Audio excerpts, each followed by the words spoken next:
Welcome everyone to the Archon Team League Championships, week 4. We're on day 2 today. We had a little bit of a delay during the week, or a rescheduling as a result of the event that happened yesterday. Today casting with me will be Trump from Team Solo Mid and Thighs. How are you doing, guys? Trump? Doing great. As part of the great event yesterday. A lot of fun. Back to the usual meta. Yeah, it's got to feel a little weird, I guess. I mean, after experimenting with, well, rather experiencing the decks that were built for you by Blizzard, and then going back to Grim Patron, and the shenanigans that have been happening over the past few months, must feel a little weird. All right, I guess I guess that's it. So, Thais, did you see the event yesterday? I mean, I guess you must have watched it, right? Everybody did. Yeah, I was watching it the whole time, and yeah, really exciting. I mean, new cards, probably something that will be really good for Hearthstone. Will be nice to see some other decks, and I already want to play with them. It's a bit sad I still have to wait more than a week now. Yeah, like, how do you, like, is there a class you're more, I guess, excited to see their cards than any other class? Like, is there a class you really want to push and maybe see new tools that they're gonna get? I think I love to play Druid, but I don't think new cards for Druid are gonna really matter. There are so many just really strong Druid cards that you can't replace. So I really, after the cards that I saw yesterday, I'm really excited about Shaman, and yeah, I hope that maybe also Priest gets some love. I would like to have like a bit of a slower meta, so if they get a better card, I will be also pretty excited. Yeah, the emphasis on the hero powers like really changes the way people want to play. Like, if Inspire ends up being good, maybe that's going to slow down the metagame because it's really hard to pull them off in a very aggressive meta. So I can see that happening. I don't know, Trump, you like slower metagame or? Oh, absolutely. I love slower metagames, and Inspire, I think, is a mechanic which, if done properly, will not only make it a slower metagame, but will also make the skill ceiling a lot higher, because deciding when to use the hero ability versus playing a card has always been a big deal, and now you're getting bonuses over time for doing so. So the longer a game goes, the more decisions you can make to get value out of your Inspire. It's good stuff. Hopefully it works out and it doesn't just get crushed by Face Hunter. Yeah, let's just hope we don't get the BRM treatment where we have, like, 2 viable cards for a total of 30 released. So maybe we'll see some newer decks coming up. In the meantime, I'd like to look at the standings for this the current league at the moment. It's kind of interesting. We had, the first 2 matches of the week that happened on Tuesday. We had a loss for Force and Boys, so their second loss in a row. And you guys from Value Town, I mean, Trump, you got your 3rd win during the entire event, so you're kind of on even footing with Nihilum right now. That's right, very exciting. Once again, Kibler pulls it through for us. 8-0 Kibler, what an amazing guy. Very excited. Yeah. We prepared a lot for Nihilum. They actually prepared a lot for us, but glad to take the win over it. It was a really good series. I think this was probably one of the most interesting series because there was a chance for Value Town to equalize, whereas otherwise they might have just stayed a little lower on the brackets. And I guess Nihilum would have had a perfect run if it hadn't been for you guys just negating that the perfect run. But it would have been pretty cool either way. I'm pretty happy to see that we're gonna have like top 2 contenders. You guys are both casting with me today, so the games we'll be seeing between Archon, Celestial Liquid, and Tempo Storm should be kind of nice. I am curious to know whether or not we'll see any unusual decks this time around, since people have been bringing Shaman a bit. I mean, we saw a Shaman being brought by RDU yesterday. I mean, 2 days ago. I wonder if anybody else will do it this week. It's kind of on the weaker end. Might be. Like, Gara is pretty known to play at least not every time Shaman, but he is a player that might bring Shaman. And also Silent Storm loves to play Shaman, so I don't know what the decks they are playing, but if there are Shamans, I probably think it will be in this match now. Yeah, Celestial has to get they have to get a win at this point. They're already 3 losses down. They really have to get a win against Tempo Storm. Yeah, it's gonna be a pretty important match because either Celestial falls a bit down, but for Tempo Storm it's really important. If they want to get in the middle of the standings, fight for the first places, if they get a win here, they are 2-2 and they're still pretty okay in the league. So, Trump, anything else to add? Kibler says you're wrong about Shaman being weak. But let's see if they bring Well, no, it. I mean, people assume like it's more people assume it's weak than it is weak. Kibler is obviously going to say that he's been doing amazingly well with it. That being said, guys, before we move on to the next portion of the championship, we'll be showing you a little bit of a video from Eloise, a player from Temple Storm. We'll be right back.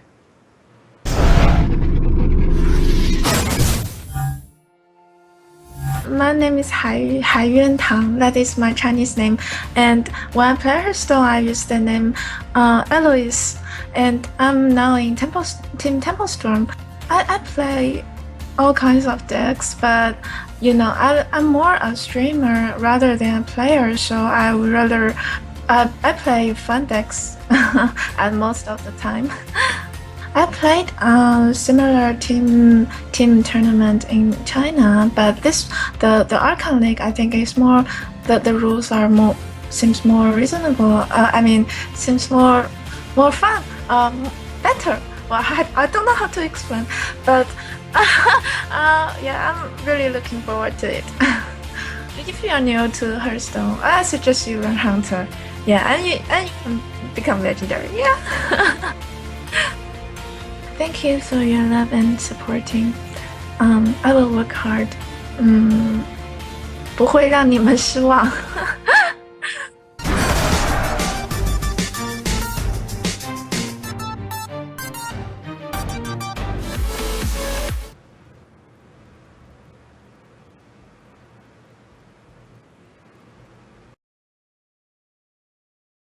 Yeah, it's one of the really nice addition to Temple Storm's team. I think it's nice to see a refreshing perspective on the game. Like it's a lot more, it feels lighter, I guess, than some of the other streamers you might watch very often.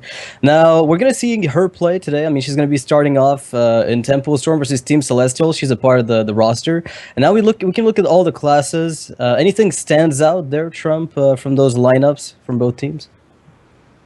All right, I'm taking a moment to cross-reference. I'm not surprised that Eloise playing Warlock Mage. Yeah, I mean both teams are playing both of those classes with Hunter and Warrior, so it's like. And I think Hyped was twice that he I think Hyped always brings the Rogue and the Warrior, and Gyra's always bringing Hunter, and he's just switching up that 6th class with either Druid, Shaman, or Paladin. It seems like. Right, today it looks like just 4 classes are being represented. Mainly, it's Warrior.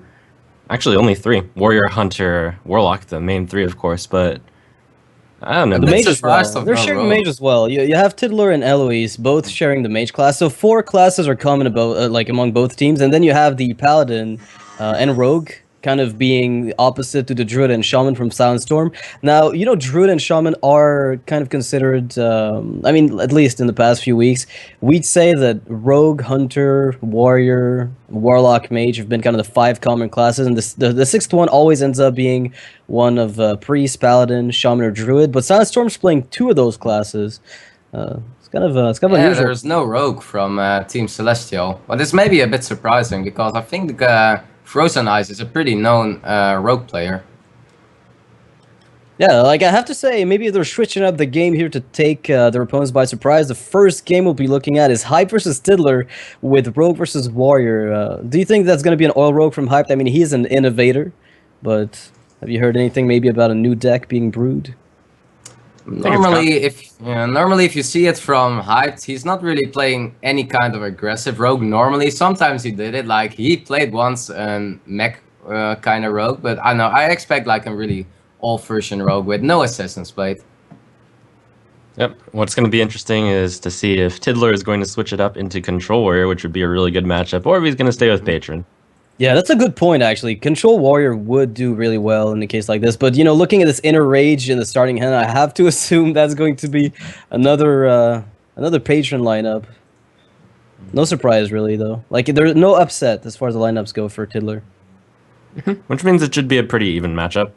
The Acolyte is a pretty good draw. Did he keep Execute? Yeah, he did. Looks like he did, at least. Yeah, and I played this matchup a lot of also on the ladder and from both sides. I was playing a lot of Rogue recently because I also bought a lot of Rogue in the Team League. And what is so important is for both players to have their weapons, and especially for the warrior. If you are drawing into your Despite and also Fiery War Axes, it just kills all the minions from Rogue. And if Rogue can't really make their minions on board, it's gonna be really hard for the Rogue player to make a swing turn happen. Yeah, and I think the later it goes on, the more the patron's able to abuse that board state as well. As much as Rogue gets the burst they want, maybe sometimes they run into the problem of letting the patron accumulate all the combo cards it's looking for. Tiddler has been someone who has really been a big advocate of adding a shield block into this deck, and in this matchup it should be fairly good. It'll cycle for usefulness since the Rogue is looking to burst for a rather exact amount of damage, so that shield block will help out a lot. Yeah, it's one of those cards that I remember initially it was kind of shunned by a lot of players who didn't feel like it was very relevant. But when you look at the metagame, it can come in handy against some of the bursts coming from Rogue, even Druid and Hunter. It's one of those things I've realized about Shield Block. The cycle mechanic of it, or the part of it is cycling, isn't just a waste of a card. Yeah, really big tempo turn by Hype there. Yeah. Preps up. And the using second the Inner Rage. Yeah, a bit sad for Tiddler, as I said already earlier, like no weapon, and that's gonna really hurt you when the Rogue plays their minions.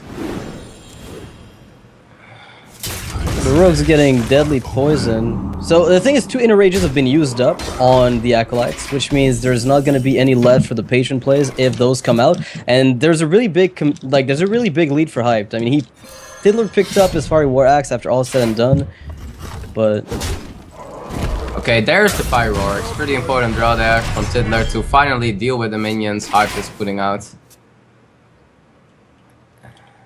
Hyped is picking away, but Tiddler is getting stabilized a little bit. On using the 2 Inner Rages, I think that's okay, because you don't usually win this matchup with the patrons. yeah, and Hyped with a massive sprint here. This is insane.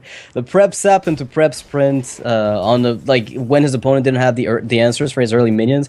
I think that's going to give him a really comfortable position. Yeah, prep sprint is amazing in this matchup. I even was thinking of it, and I think it is even fine if you keep it in your starting end, because normally before in turn 4 there is nothing more than an Acolyte or a No-Mission Fenter on the board, so it's even fine to do it already really early in the game, and you need to draw into a lot of cards to win this matchup, so pretty nice. Yeah, the thing to keep in mind though is prep is such a power move, and both have been used from Hyped, so Tiddler isn't looking too bad himself. He's gotten to survive both of the preparations, especially so early on. Yeah, that's actually a really good point. Prep can be used as a, the Tinker's Sharpsword Oil enabling factor, I think, is one of the strongest plays for burst purposes. So now Hyped is really just going to have to play for the board, like very tempo-oriented plays, but he won't be able to cheat his way using the usual prep plays, right? Usually that's how you end up getting that massive turn. And Tiddler's got a little bit of a dilemma. He draws Emperor Thorsan, which is really good. You'd think to play it, but right now it's only hitting possibly one of the combo pieces, since you usually want to do frothing. In some of the matchups, you would really want to hit the Grim Patrons with it, but not in this one. Yeah, and also the Patient Assassin is a bit of a weak minion. Go ahead, Thijs.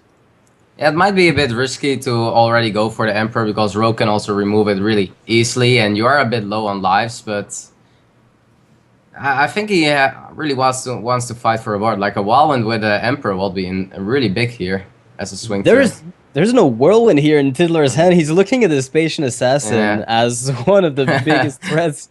Oh wow, I can't believe this. We're actually going to see a Patient Assassin kill something in a Patron Warrior match. Now that's something I didn't expect. Well, at least the Patron might get pretty decent value. Tiddler can consider going for the Wildswing Patron Armorsmith turn. He can even get 3 card draws, or 2 or 3 with the Battle Rage, and get a lot of Patrons on board. You saw a Blade Fury already gone, so it might be a play he should consider, because there is now no way that he can OTK him now with a Frothing turn. Yeah, when Tiddler sees that Blade Flurry, he must think, wow, that was used pretty lightly. It's only for a Gnomish Inventor. So he might assume, and I think Hyped would play this way, if he Hyped had both a weapon buff and another Blade Flurry in his hand.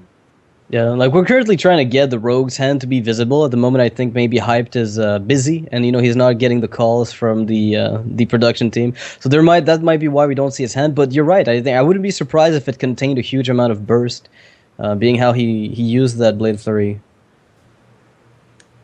Now he's playing around patrons by sacrificing his board. Wow, gets a really nice second shredder here. Yeah, you see, Hype's really loving the shredders lately.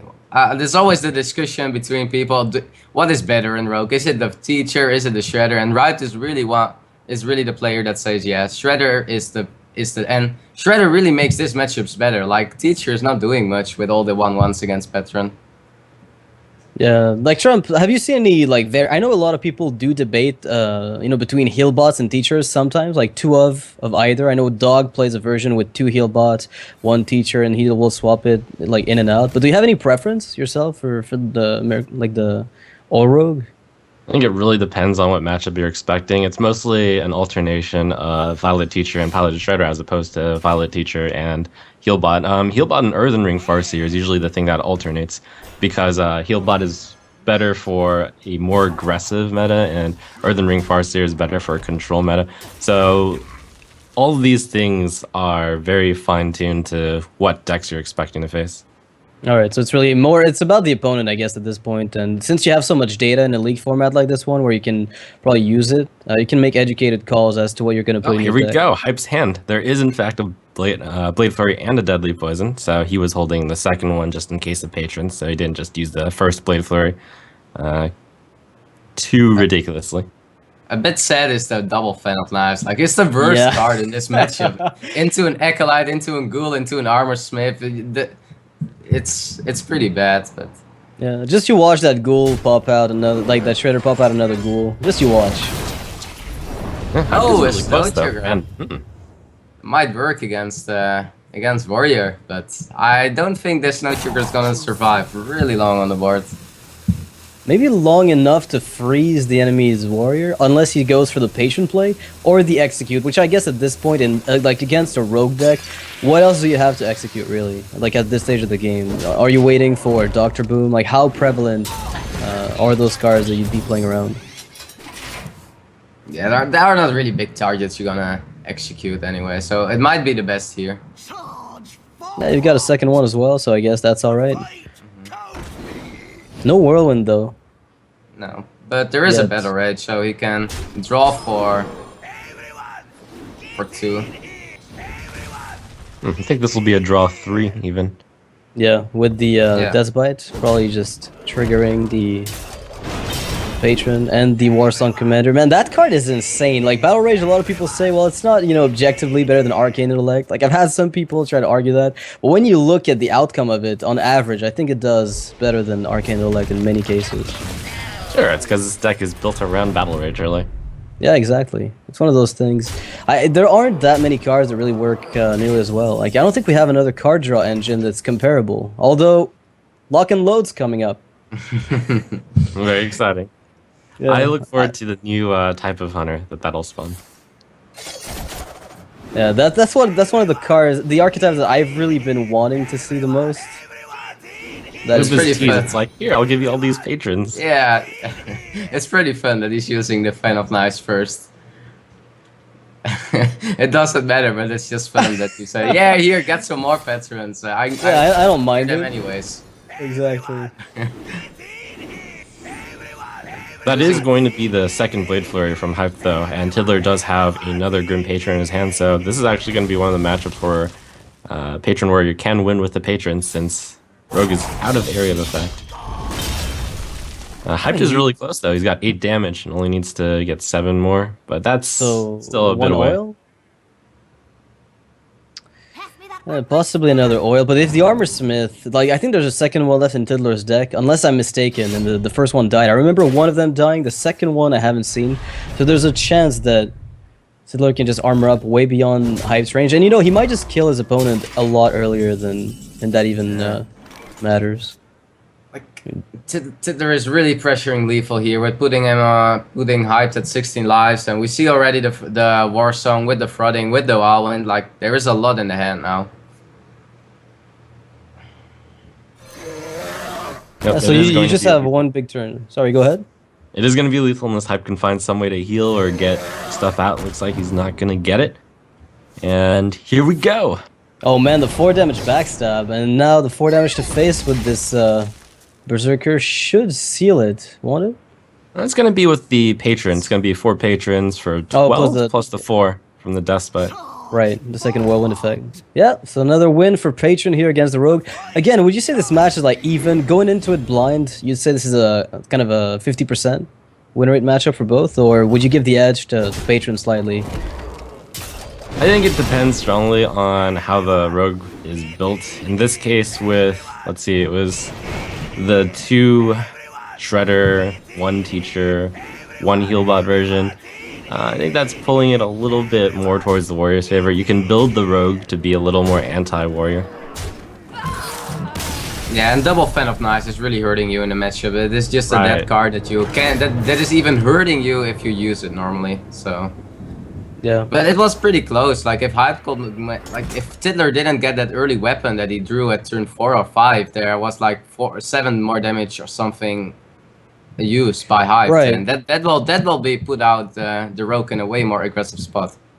Yeah, you're right. The Shredder and the Earthring Farseer, if they could have just stayed up for one more turn, might have made the difference in the match. But I mean, congratulations to Tiddler. So he's locking his Warrior out. So for Team Celestial, that's already a decent start. Then again, I guess Patron Warrior is one of the decks that's most consistent at getting that win. So even though it's a nice win, it ultimately is not something that you don't expect. Like, it's bound to happen. It's just nice that he got it without losing anything. What do you think? What do you think Tempo Storm is going to queue again next up? Because Hyped might get benched if he goes out again with Warrior or the Rogue. So who would you send in this position, Thijs? It's really hard to say. It's how it's so early in the series. You really hope you just get the better matchups, and it's really hard to get them. There are so many ways that people can go. It is pretty risky to go with Hyped again because of the bench rule, and I don't see a reason to really take that risk. Maybe when there are 4 other decks left.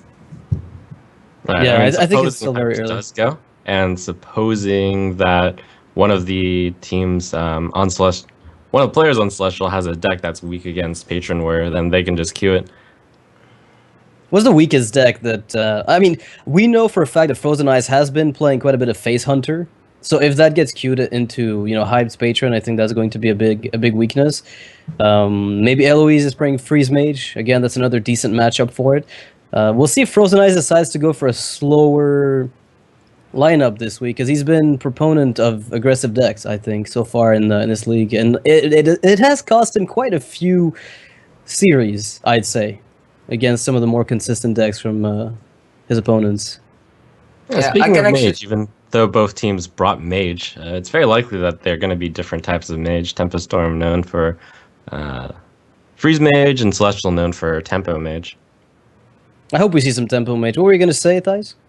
Yeah, I think for Celestial it makes sense actually to go with Mage. I don't know what for a Mage it is, but not going into the Warrior, I think that's something you definitely want with the Mage. So I can see him going with the Mage here, Celestial, but it's really hard to say this early in the game. Yeah. So I've just received amazing news. Apparently there's a new legendary that I want to talk about with you guys that was announced. It's a 6-mana 6/3 that replaces your hero power with a better one. Basically making life tap costs no life. Gives your warrior 4 armor. Druid gains 2 armor and 2 attack. You basically double everything. Or you get some extra... Yeah, that's an insane... Wow. Warrior gets 4 armor. Basically double up everything. Totemic Slam instead of Totemic Call lets you summon the totem of your choice. Poison Daggers. You can get a 2/2 weapon as a rogue. Hero Power for Priest restores 4 health. Hunter deals 3 damage. The long-awaited Hunter buff for the Hero Power. Everybody wanted that, I guess. Oh, man. But it's really expensive for Hunter. I mean, going for a 6-mana 6/3 drop. But yeah, wow, what a card. Yeah, summon 2/1/1 recruits. You thought Inspire wasn't good enough. Well, we just gave you a reason to abuse the hero power. Maybe those cards will change the metagame bit, but we'll have to see. But with the Warlock, it's still the same. Oh no, there is no life going off anymore. It's just draw a card. Yeah, it's like you gotta... Yeah, it will be too bad. It will be too strong to draw 2 cards. Yeah. Wow, All right. she's so cool. Wow. Trump is in awe of the card. Trump. Yeah, the value what's of this the card. deck? What's the deck you play this in first thing? You play it in every deck. So Doctor Boom style legendary, I guess. All right. Well, I Well, you will don't play get it to in see it in Echo. action Man. as fast as I can't wait to see it because it really makes the late game a lot different, right? If Hunter can't race with your priest because he's healing for 4, then suddenly you're looking at a much better position. Yeah, it's looking good. Can't On the wait. It looks really strong on the first position. The first look I get onto it, it looks really strong actually. Yeah, innervate coin. Oh, I see it come. Yeah, maybe there might be space for that in the Druid deck, yeah. Anyway, it should be kind of fun to experiment with. That being said, back to the lineups here. So you said you thought Mage made a lot of sense for Team Celestial to go with.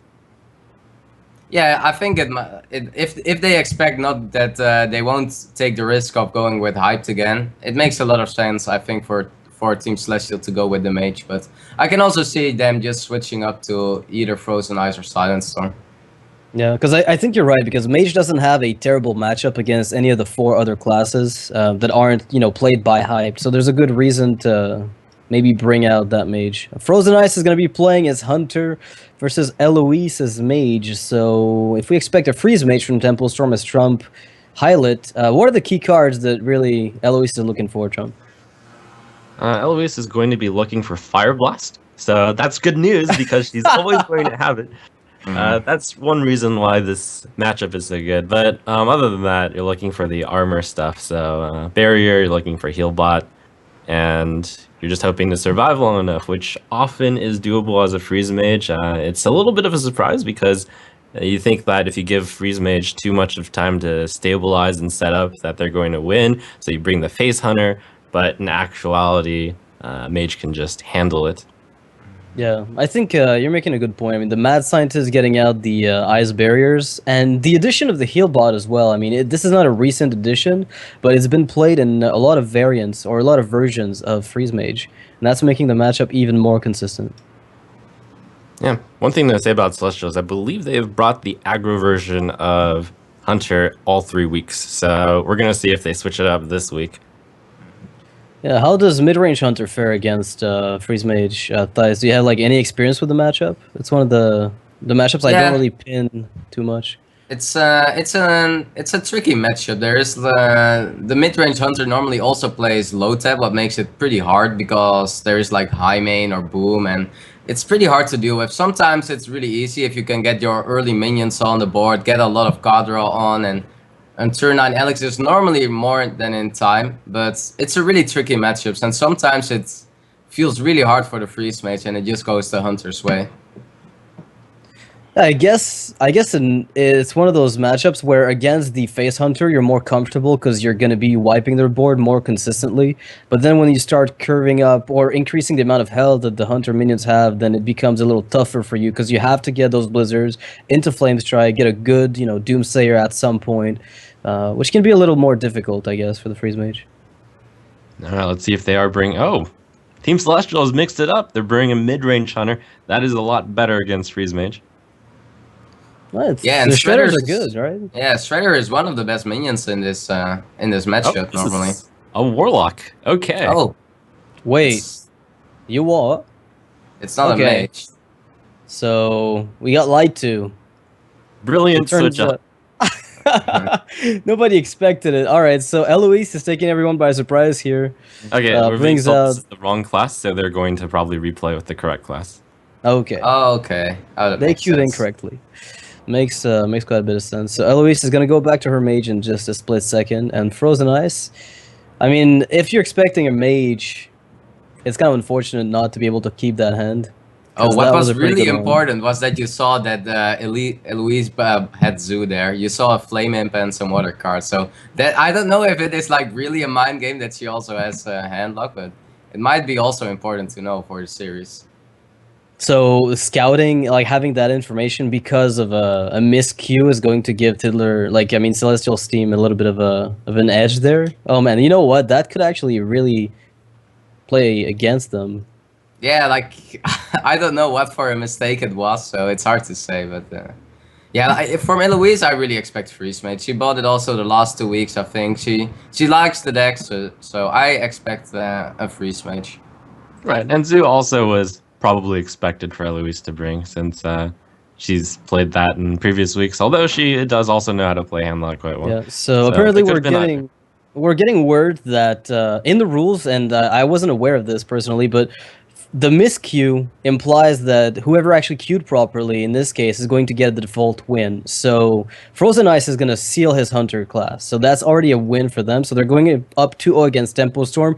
These mistakes cost you quite a bit. It's a little unfortunate for Tempo Storm. But, you know, if it's in the rules, then I guess you really have to make sure you don't make that type of makes mistake. sense, this rule, actually.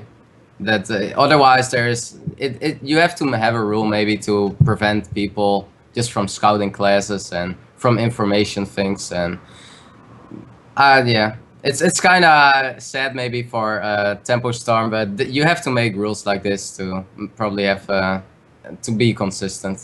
Yeah, I could see that. I didn't see it yet in the ATLC so far. I don't think I've seen that happen yet at the moment. So this was like the first miscue of the entire event, so the rules are being applied for the first time, creating a precedent. And I'm sure Temple Storm will remember that for the rest of their series. That's It's something you do loss. once and then you realize, okay, I'm really gonna focus now. I'm not hoping that will happen again. I think I think I also had it already once in a tournament. Like, I think it will happen to everyone sometimes, but then when you have it once, you will always focus on picking the right decks. Yep. So let's speak a little bit about you know, Frozen Ice has been kind of according, if you look at the pure stats from the past week so far, Frozen Ice has lost quite a few games for his team, and Celestial is the only team I think not to have won a single match or a single series against other teams. So if they end up winning today, you know, they've got this lead at the moment, 2-0 against Tempo Storm, that could give them that advantage. I mean, it's really hard to come back from those early disadvantages, but it becomes increasingly easy for the opposing team, to queue their good decks into yours. So, I mean, do you think Tempo Storm's lineup can really get the 6 wins against this one from Celestial? I think it is still possible. If there is like a warrior and hunter out, then most of the people see that as two of the at least 3 strongest classes together with warlock. So I think it is still it can still go. It is too early in the series to really say that it's gonna be impossible for Tempo Storm. But of course, in 2-0, it's a perfect start. Yeah, it's not impossible to catch up, I guess. That's the strength of Conquest and a best of 11. Trump. Matchup, Hunter versus Druid. Your bet. It depends on mid Hunter. It depends. Oh no. Oh no, But, philosophical if answer. Face of Hunter, Doom. If Face Hunter, then Tempo Storm's at the disadvantage, Gar's at the disadvantage, and if mid-range Hunter, then Gar's at the advantage. So we'll see. Yeah, I guess Gara brings more a mid-range hunter, or at least a hybrid, not a full face hunter. Yeah, I like hybrid a lot. I think it's still one of the cooler decks out there for Ooh. hunters. But this is at least an face or an hybrid hunter, I would say. With the Arcane Golem and the Glaive Suka, it's at least pretty aggressive. Yeah, this is not the best hand for a hunter player, though, I don't think. Well, the Animal Companion is one of the minions you really need against Druid. It is powerful and the Druid can really deal well with it, but this start is really slow. Like, you need at least a Mad Scientist or a Creepy here to start the board going on. Yep, sure does suck to hit the button. Gara must have considered Glaive Zuka as well, just to develop a 2-weapon. How happy are you to do that, though? Like, because you're giving away maybe potentially a bit of information. Like, is Glaive Zuka played in mid-range often enough that it's fine to just throw it on the board at this point? Because what are you killing in a Druid deck, right? That's probably the reason why he didn't bother with it, is it doesn't accomplish much. Yeah. I think you really want the buff on the minions, also with the Glaive Suka. It might be really powerful. It makes... Yeah, what are you gonna do with a 2 attack weapon against Druid? Yeah, it just sucks to hero ability, and that does put the Hunter behind, but fortunately Druid didn't start with Wild Growth, so it kind of evens out. Both Yeah, had a both pretty missed sad play. turn too. Well, I think the double swipe, though, in Silence Storm's hand is going to help him get out of sticky situations coming up. That's one of the few cards with double keeper, double swipe. I think his removal is set. if Gara ever gets a really good board, until maybe high mains come up, if that's even in Gara's deck, those are going to be able to carry Soundstorm quite a bit. Gara develops the Knife Juggler Snake Trap combo. Oh, man. This would usually be really good for Silent Storm since he does have the swipe, but it's going to be really tricky right now to be able to defuse that without getting... But is he without reading it? Something. You've got a full clear, though. I guess if you're playing around Freezing Trap, then maybe, but otherwise you attack Misha, and you can probably just swipe the Juggler, right? It's kind of tricky. I can see a keeper here, actually, to play around that freezing trap, maybe. But it's kind of tricky. It's hard to say, like, with the secrets going off, there are so many ways to approach. Yeah, the way that Gara played that secret, it could have been played as any secret, so by default, you have to play around Freezing Trap. And Misdirection, of course. So, kind of a weird turn for Gara. Like, none of the options that I see him have really are shining. I mean, there's a good trade to be found, I guess, in the Keeper, but... Yeah, it's pretty interesting if Gara wants to say to Silent Storm here, yeah, I got that Freezing Trap out, and if he wants to make that move, he is probably gonna trade into the Keeper.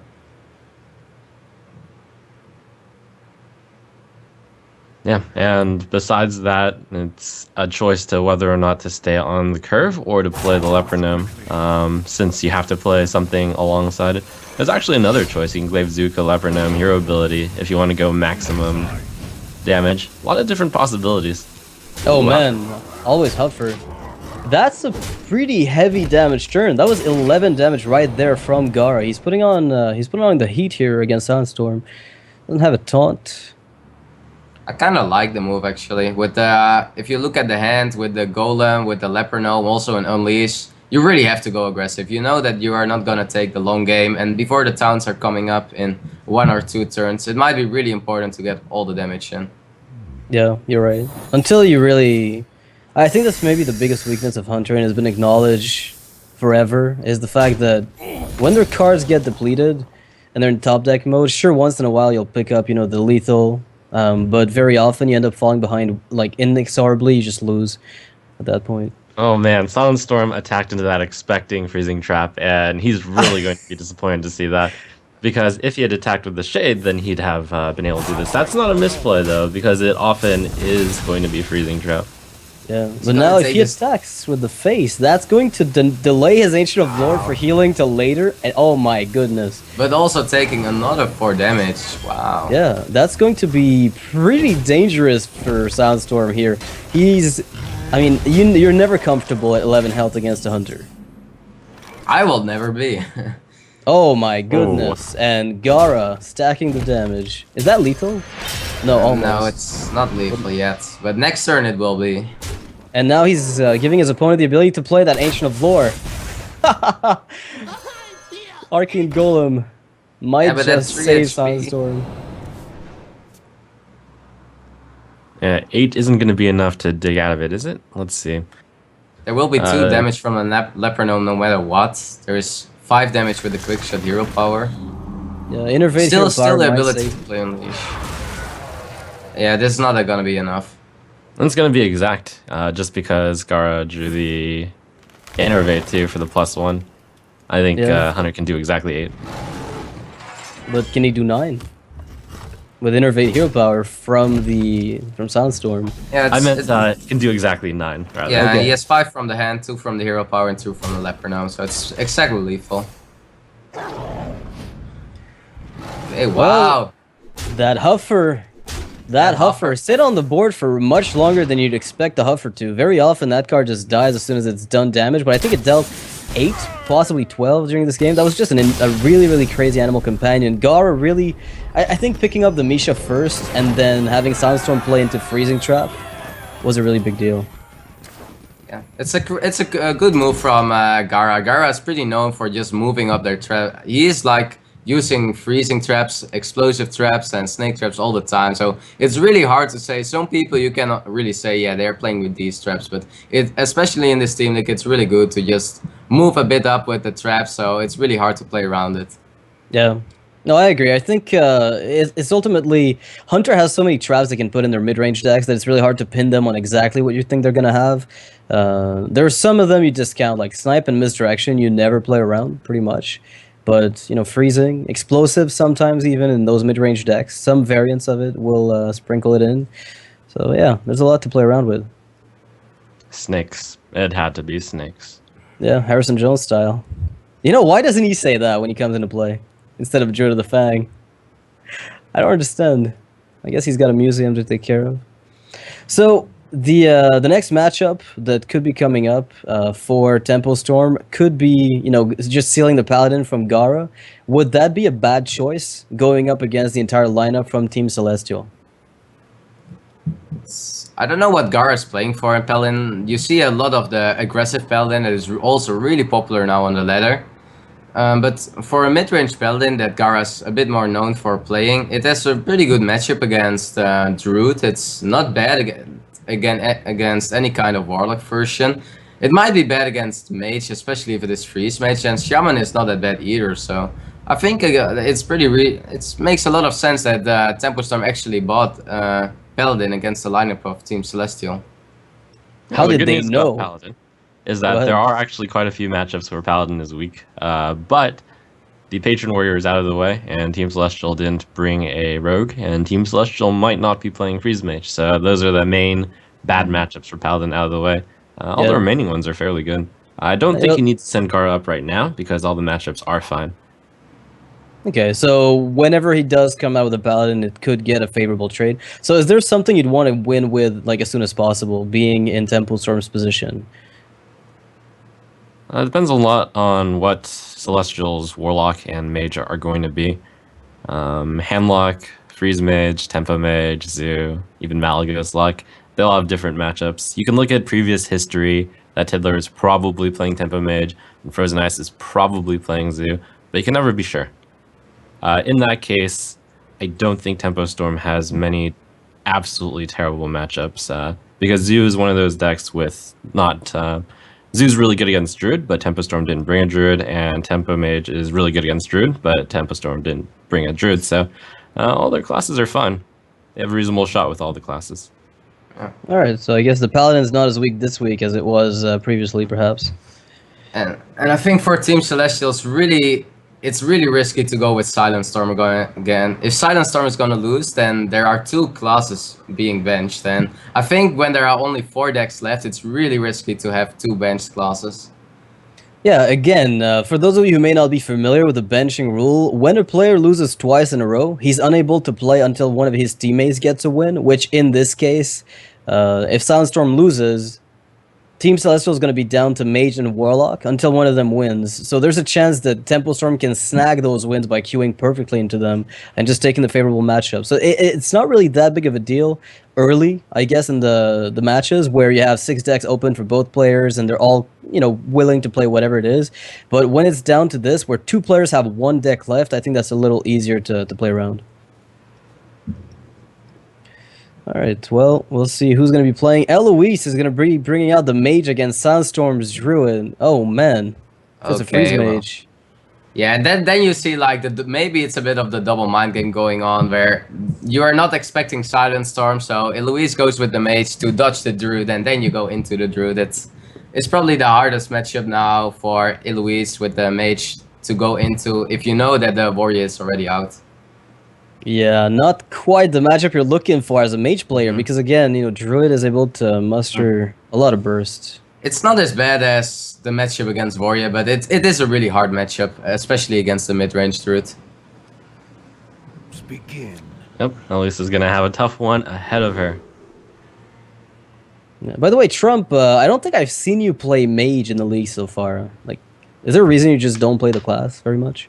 Yeah, my teammates play it better, so no reason for me to play it. Right, all right. In that team format. Silent Storm. That is the sickest hand possible. Oh man, Silent Storm with the ramp. All we're missing is a Grove Tender and a Nourish.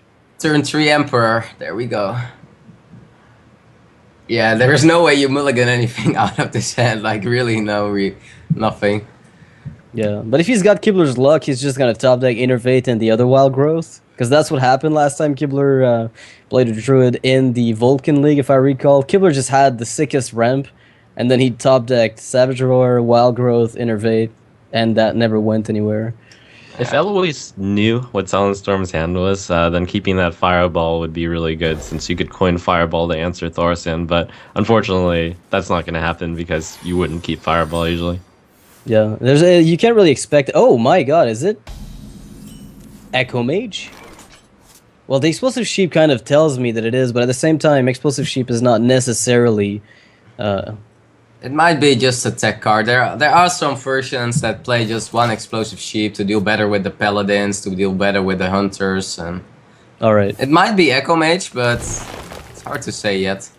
I'm not surprised It's that a bit Eloise- weird if you play an Pyroblast and an Echo Mage, so... Yeah, and the Ice Bears as well. Very often you see duplicates, and not so much... But she's on the same team as Hyped. So there's something to be said about Hyped innovating decks. It wouldn't be unheard of if something new's come up.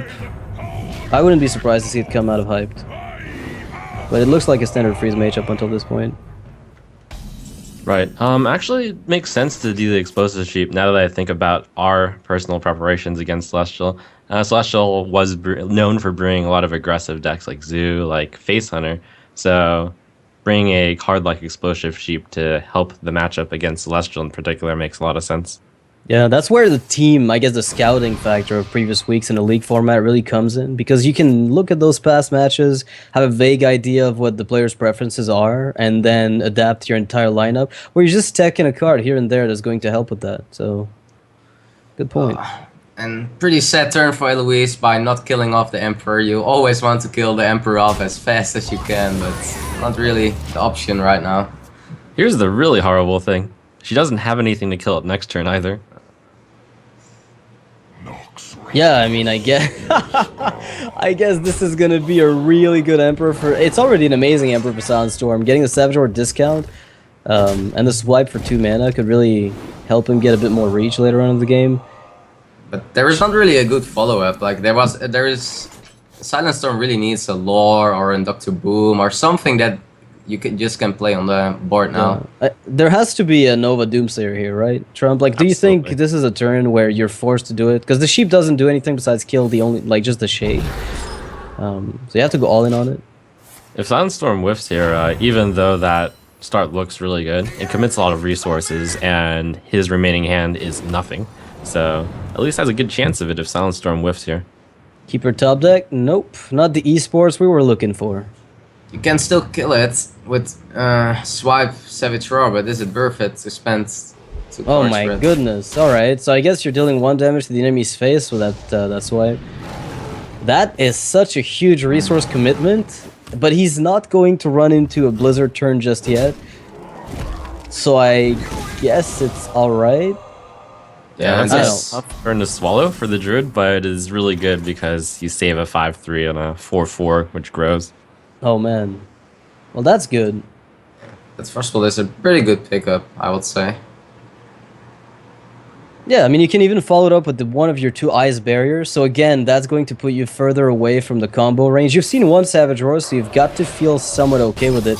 I think Silent Storm picking up an Ancient of Lore would change the way this game's going to go from now on. Absolutely. Without it, he'll run out of fuel. The Silent Storm has to make a decision right now on whether or not he wants to play all of his cards or if he wants to save BGH. No real reason to save BGH unless you're playing around Blizzard, which is a big deal because he's just playing the Shade right now. So, Yeah, and it's turn 6 incoming, so I don't really want... It's a bit tricky to play the Big Game Hunter now. Yeah, I agree with that, Dice. I think ultimately for tempo purposes you'd want to do it, but when you look at the possibilities that Eloise might have that, since you didn't have an answer to your early Thorson, which means she might not have spot removal but a lot of AoE instead, maybe that indicates that you're going to be more vulnerable by extending here. and it's a fine call because if he had played it, Eloise would have punished with Explosive Sheep Fire Blast. And that Explosive Sheep would have been amazing. Still tough spot for Eloise because even though Silent Storm, we know that he's out of juice completely. That's still a big enough threat on the board to be scared of. Do you have to Nova standalone here? Just like a straight up Nova with Ice Barrier again, so you get yourself a bit more time to find a Flame Strike, possibly. Although it's starting to be late for the Flame Strike with that shade on the board. It's gonna go out of range of Flame Strike, in fact. Ooh, Yeah, she makes the brave play. I was thinking I there were actually like it. plays here, and It's that pretty one was good. the most ambitious one.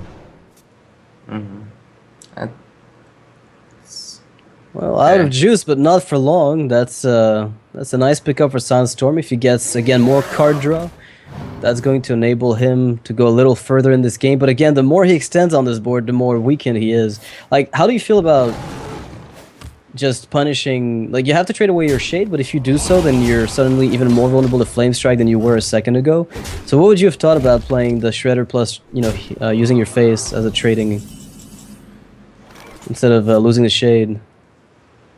I actually like that you always have the main. It's pretty likely there is coming up AoE. If there are 3 or 4 minions, the AoE will be played if there is AoE. So it makes a lot of sense to just trade with your shade to have always that shredder backup, no matter what comes out of it. Trade with your shade, Trump. You got some stuff for your rap battles. Trade with the shade. Though, Noxious, because you do have your 5 health shade, which gets out of Flame Strike range. So I think both plays are quite reasonable there. Oh wow, that's The Silence silence and the on Explosive Sheep. Wow. How many times do you see that keepering silence the explosive sheep? I think Turns that was out a to be good a really argument good to be. Go ahead. Saves Sorry, what? all of his minions. Yeah, but I thought Eloise would keep that sheep maybe to. Oh, this would have been insane. I thought she would have kept that sheep to ping it on her next turn, because she didn't have to commit to it and risk that it would get removed by the druid with a silence effect. It's kind of like playing Doomsayer, except in this case, you might be able to trigger your own Doomsayer for sure, whereas now it's kind of gone.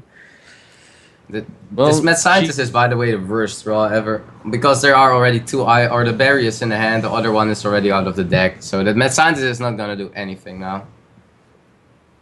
Yeah, good The point. thing about the sheep is it speaks about like the observation power of everyone here, because in a vacuum that play looks bad, but Silent Storm was only at 1 card left and was just continuing to play the card he top decked. So you look back to the previous turn where you did a Frost Nova Doomsayer, and Right, and he didn't do it. You know what? Crazy good point, Trump. You're right. Makes more So- sense. She made the play which let her get away with an extra 2 mana and would have worked most of the time, but unfortunately she ran into the play where it didn't. It's like risk reward. You can also argue that the risk wasn't even worth it because she didn't really have anything to do on a turn where saving the 2 mana would have helped. So it's a tough call. But now she's looking for Flame Strike. Yeah, and like, even Blizzard would kind of cut it because you've got the ghoul that you can ping and kind of create a pseudo Flame Strike AoE, but Flame Strike would obviously be the best. Thing is, a lot of mages only run the 1 now. Rightfully so. I don't think there's always room for 2 Flame Strikes. But it's become a trend where people have been starting to cut those things with the advent of Emperor Thorson as well. That does cut. You have to cut somewhere, and cutting to the AoE to increase your chances to get a lethal later is something that a lot of people have been doing. Wow. This is pretty sad. Did Eloise get like any card draw? 1 Archon Intellect, I think, but no Loot Hoarders or Acolyte of Pains. It's going pretty rough here. The thing is, I get the feeling that this is the same game I watched Forsen play in that mirror match Freeze Mage, where you just don't have that one was anything. worse. That one was worse. Double I Flame saw the Strike. screenshot from that one. That was amazing. Interesting. And it can only happen to Forsen. That's the feeling I get when I see that hand and when Forsen is playing. Yeah, when you're lever nutty, I guess that's what happens. Normally it's not even a bad hand, but it's just terrible in the mirror. Having all these freeze effects. So, will we see a Pyroblast minion play? Like, is there a possibility that Eloise just Pyroblast the ghoul to kill the Drake? Oh, there's no way. This would be the dream. Where shall I strike? Okay, guess that goes in the charge. Oh, is the bug fixed? I think it's fixed half the time. Oh, So you're flipping so a not coin. fixed at all, are I guess, I don't know. It seemed to happen a lot more frequently than it has recently. Although Blizzard did have a lot of problems yesterday when they were doing the event at the Foundry. They seem to be running a little bit of problems technically. Oh man. There we go. Oh. You just have to go for it, I think. With the Pyroblast and the second Ice Bug, you don't really have any more options than just pray for the best and see how far you can get. It might work actually with the like an Arcane Intellect top deck into say Frostbolt Icelands, and then you play the second Ice Block. Would you have enough damage ever to kill? No, it's still not gonna be enough. There has to be an Arcane Intellect with a freeze effect and hope that there is no damage output just from the hand. But we already see also with the second Lord, and it's gonna be hard. Yeah, so I'm gonna do the usual thing of setting the opponent down to 1. Makes it really hard for Eloise to make a comeback even if she were at higher. And still a swipe in the hand if there will be kind of freezing. Yeah, it is important to realize the intricacy of Savage Roar versus Swipe there, because Savage Roar can possibly, or Swipe can't be countered, but Savage Roar could possibly be countered with a Frostbolt to the face and a Blizzard or something.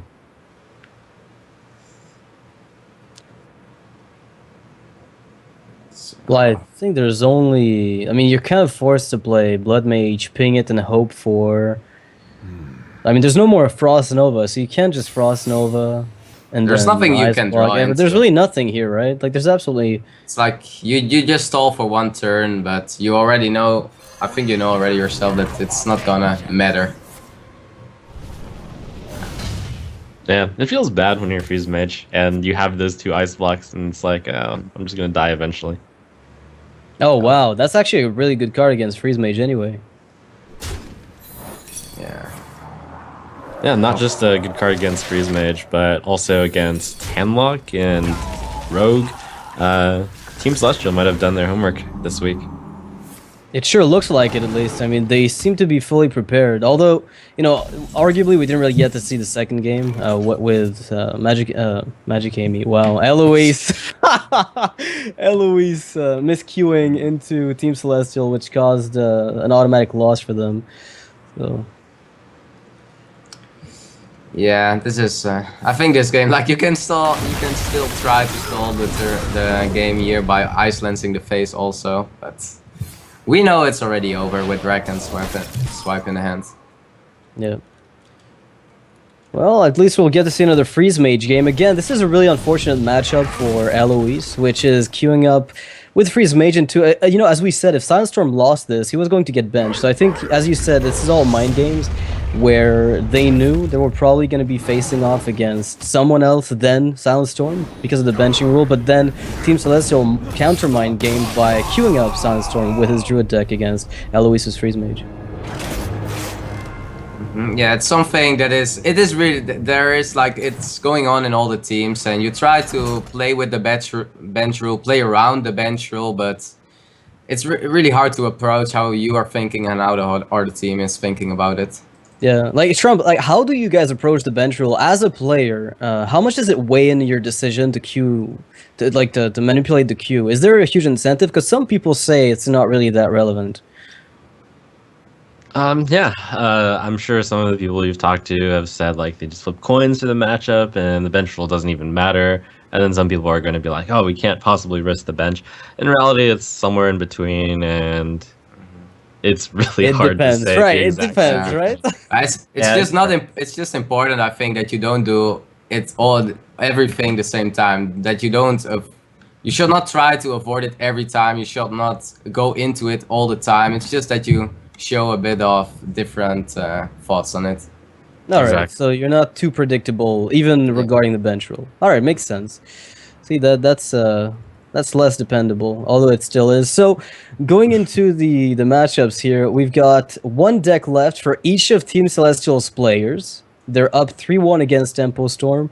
They're starting to get to the point where their decks can be targeted.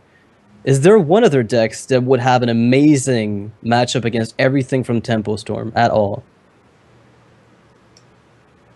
I think Paladin is, if it's mid-range, it is really good against all of Tempo Mage and Zoo and Shaman. That's And it's so actually hard their to best say. deck right now. It's so hard to say if we don't know what the mage and the warlock is, because they also switched up the hunter. And they didn't play with druid last time, so it's really hard to say what the mage and the warlock is. But if we assume that, I will say also that it might be the best to go with Paladin. Yeah. Also, if it is Tempo Mage and Zoo, then Patron Warrior is also very good against all three of those decks. But when you're up against Celestial, like they say, it's hardest to face an opponent who's backed against the corner like Celestial was. They can pull off anything. When you are a 0-3, you have like nothing to lose almost, and you just need to try something radical in order to get back in the right direction. So they brought mid-range Hunter instead of Hunter. Are they going to bring two other different decks? We'll see. Yeah. So guys who are watching this, if you want your message to show up on the stream, there's a Twitter feed at the bottom. So if you have commentaries about the game, comments about the game rather, feel free to post them. You know, hashtag ATLC. They'll show up at the bottom, whether they're nice words, mean words, or just comments about the about the games that have been played. Enjoy it. So I think Sandstorm Shaman could be a little bit of an upset here. You know, it's one of the classes. I know Kibler's been playing it pretty much, 100% of the time. I think there's one week he didn't bring it, like week 2, and he ended up, he still went undefeated, but it's been very good for him. I wonder if it's going to be as good for Sandstorm. It's also doing pretty well for Radu. I think he bought it 2 times in the 4 matches, and it went not like 2-0, but I think 2-1 or 2-2. So it's not that the Max Shaman is bad at all, but you need to do it at the right times into the right matchups, I feel like. Yeah, in this case, if it is mech, which it probably is, it's strong against, I think, 3 of Tempo Storm's decks and weak against 2 of them. Sunstorm's going to want to dodge the Paladin and the Zoo matchup. Yeah, Silent Storm is a bit known for playing mid-range Shaman, so I kind of can see him bringing it here into the Team League, but it is tricky. That would be really interesting. Have we seen a mid-range Shaman played yet? I think Silent Storm did it. I'm pretty sure Silent Storm did it already once. I think it was week 1 that he played mid-range Shaman, because we played Team Celestial week 2, and we were considering them bringing mid-range Shaman because he played it in week 1. Yeah, Sunstorm was doing very well for Team Celestial in the first 2 weeks. I think he just went undefeated for the first 2 weeks. He brought a Shaman the first week, which, if I recall, was pretty well teched against aggro. It had like the zombie chows and whatnot, which some people sometimes decide to cut to slow it down. Like they'll put a 1 of instead of bringing 2, and they won't put in Defensive Argus. So if I recall, I think that was the deck list that he was playing in the first week. All right, well, getting to the next game, Gara playing Paladin versus Tiddler's Mage. We'll finally get to see if it's tempo or freeze. It's a cool matchup. I mean, I really want to see what Gara is playing for a Paladin. I'm also excited by that. What if they are bringing the tempo mage Team Celestial? So it's gonna be good. Yeah, like there's some plays that really make the tempo mage versus Paladin a little clunky. But the Flame Waker is really good. Just to get the hero power from the Paladin, the Master of Battle. Yeah, just to counter it really quickly, I think getting the coin as a tempo mage is one of those things where it matters a lot for Rogue. It's the most accepted, best deck to get the coin in, or the best class. And then you get tempo mage, which also can get huge swing turns with their coin plays with the Flame Waker. True enough. We're going to see also if it is mid-range Paladin, whether or not Gara is ready for the early game version.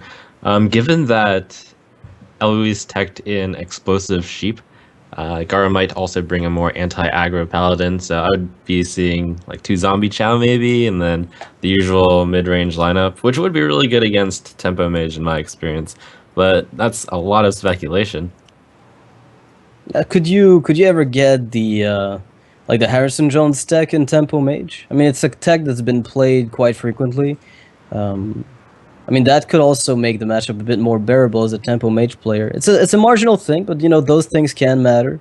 You're denying the opponent a 2-for-1 maybe with his True Silver, and you're getting an extra card, which is tempo mage, can be really important. I mean, when you run out of cards as tempo, you're pretty much out of it.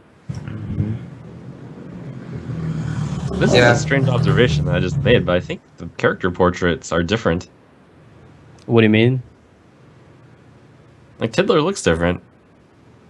From the portals from last week's, or? Yeah, just something I noticed. That's Okay, a much more handsome picture of Tiddler, I think. I didn't notice yet, but I didn't notice at all. I guess I just didn't pay enough attention. Oh my god, Trump. Your attention to detail. Hey, I like Top these tier, things. 10-10. Like, these portraits are really cool. Yeah. yeah. Oh, I'm gonna have to look into it. Maybe you're right.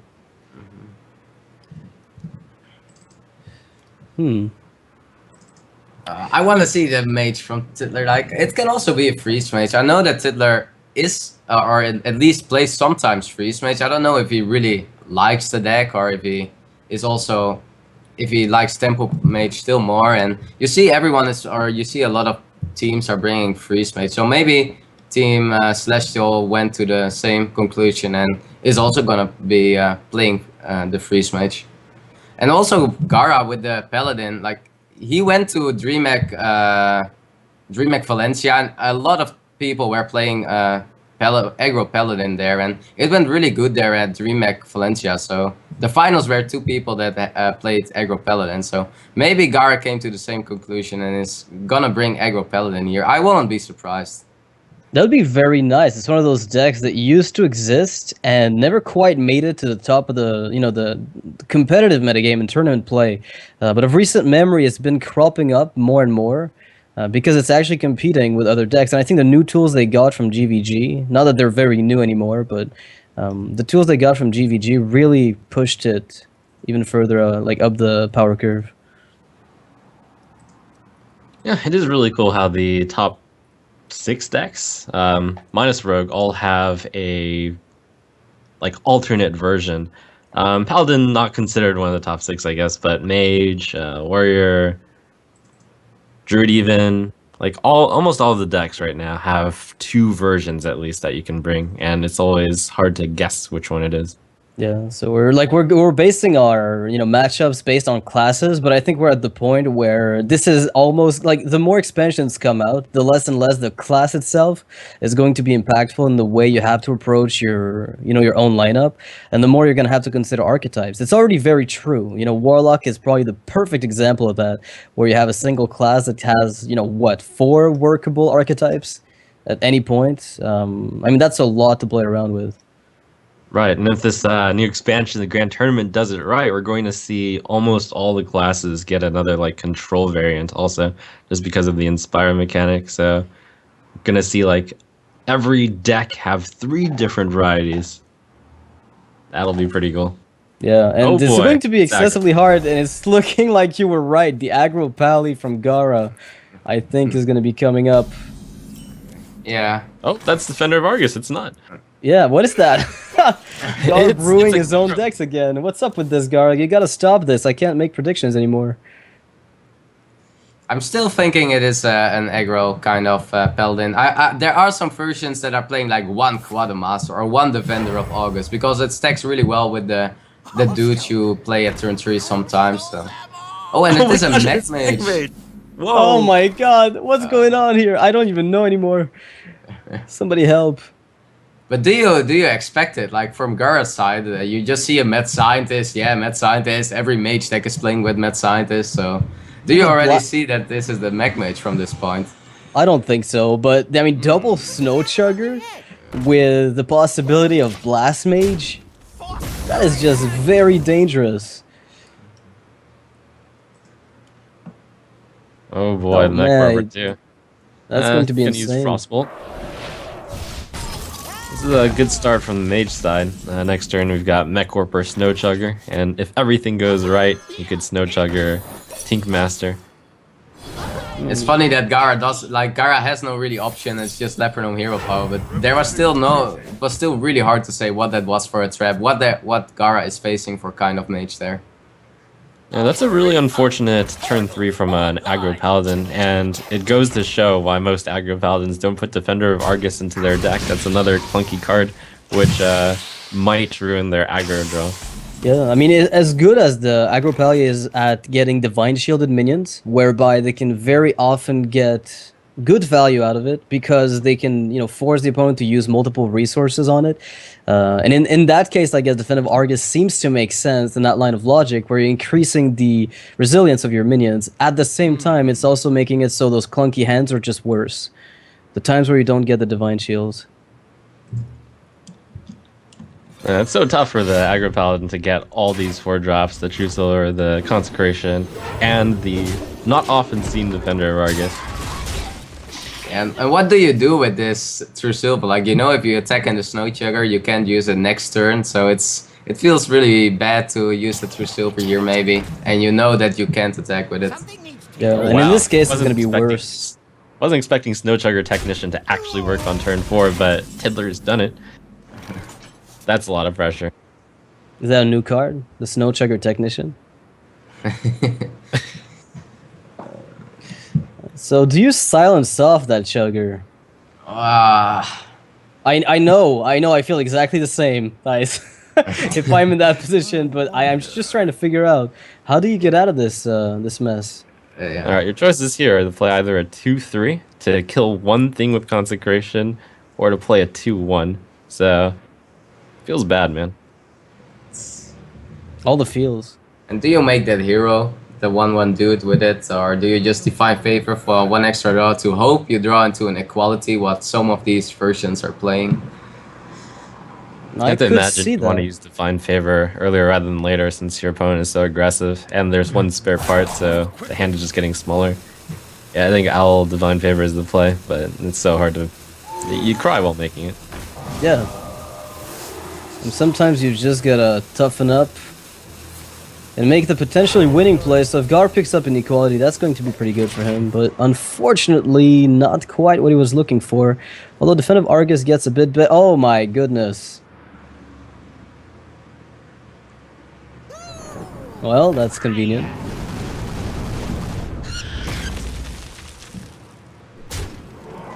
Yeah, at this moment it just feels really sad, and if you go into an aggro against aggro matchup, it's just the one that gets the burst, the board first is normally gonna be ahead the whole game. And that's pretty much what we can see here. I mean, equality would be a saving grace for Gara. I think he would be able to turn the game around if he had that. Because, Tiddler's next turn would consist of a spider tank in this specific case and very little else. Yeah. So all those 1/1s are going to have to carry. And Gara knows also already that if there is a Fireball in the hand, he's already dead, but he can't do anything about it. Now, when you look at this board, you also kind of make the wonder of how are you going to get Inspire to work in the next expansion, because there is this kind of board control just spirals out of the way. Like, can you actually afford to play a card and then use a hero ability? So I'm looking forward to seeing what kind of more control tools next expansion is going to have. Yeah, I've got the feeling initially, Inspire is an amazingly flavorful mechanic, right? But I mean, balance-wise, or based on the way the Hearthstone plays, how does it fit in the whole picture? So that's a bit more difficult maybe to implement. Oh wow. I hope it's gonna be something that it will be really good. And most of the Inspire effects that we get now, they look a bit slow or really hard to pull off. But if there are some cards that stack really well with it, it might be a big thing. Yeah, we'll have to see. So right now, Gara, does he have a board wipe potential? So 1, 1, 2. He could, but he's going to be taking some damage at the very least. If he uses his weapon instead of using Defender. Because if you use Consecration, you risk running into Counterspell. I guess it's kind of risky, but... I think you expect an entity here, yeah. You can trade everything on board, not taking any damage. So Consecration is going to free him from that. But what a board he's got. You know that you're dead in 6 turns. Oh, wow. Oh. Wow, Wait, have I missed something about Mech Mage? Seems like Celestial had the exact same thought that we had.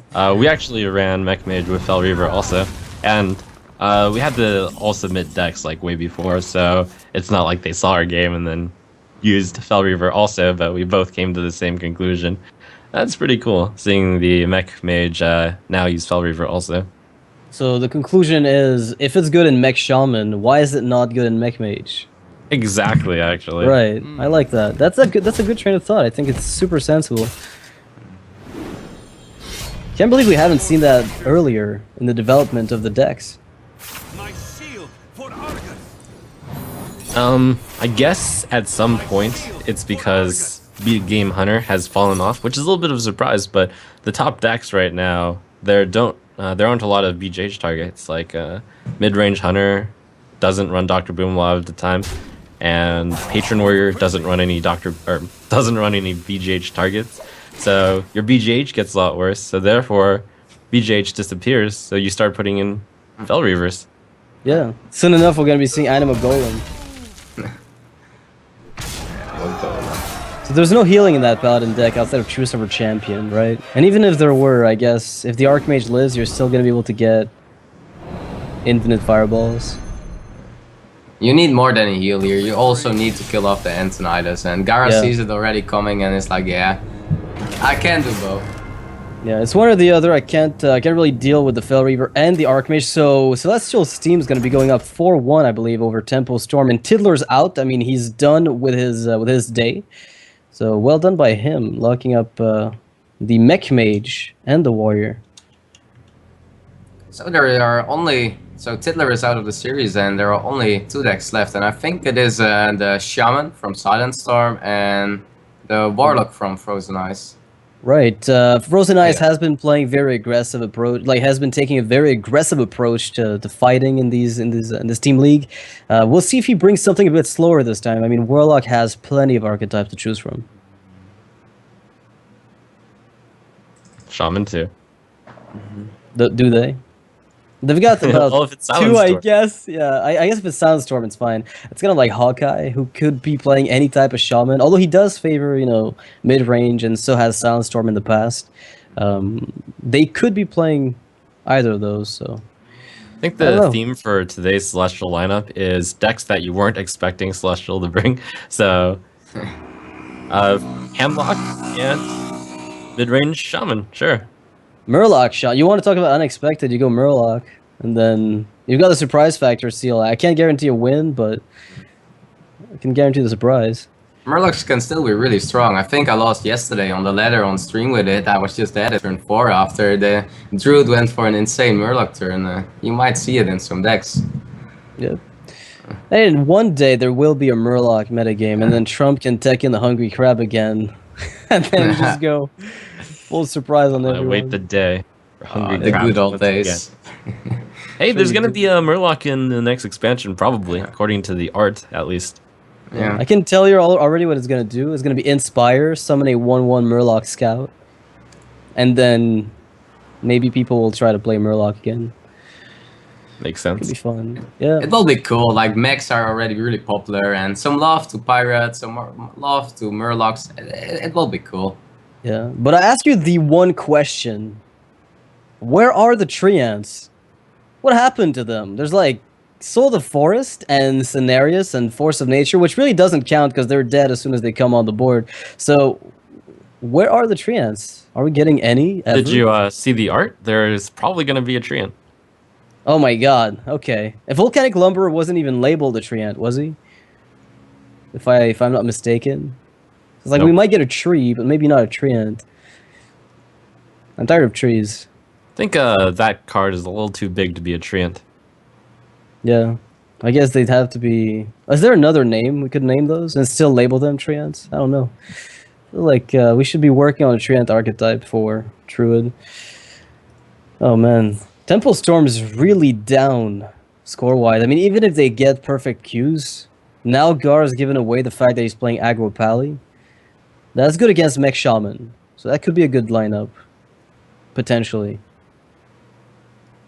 We're gonna see Eloise up for the quote-unquote third time with her mage. Explosive Sheep against Shaman is a pretty good card, I hear. It's not too bad. If this is Mech Shaman, it could crush Mage in time. We'll see. I think it will never be bad just because of the hero power of the Shaman, where it makes the totems, and you can always kill the totems also with it. We will see. I'm really surprised, or I really want to see what Silent Storm is gonna do with the Shaman. If he is really gonna bring that mid-range Shaman, I will not be surprised, but I will really want to see it.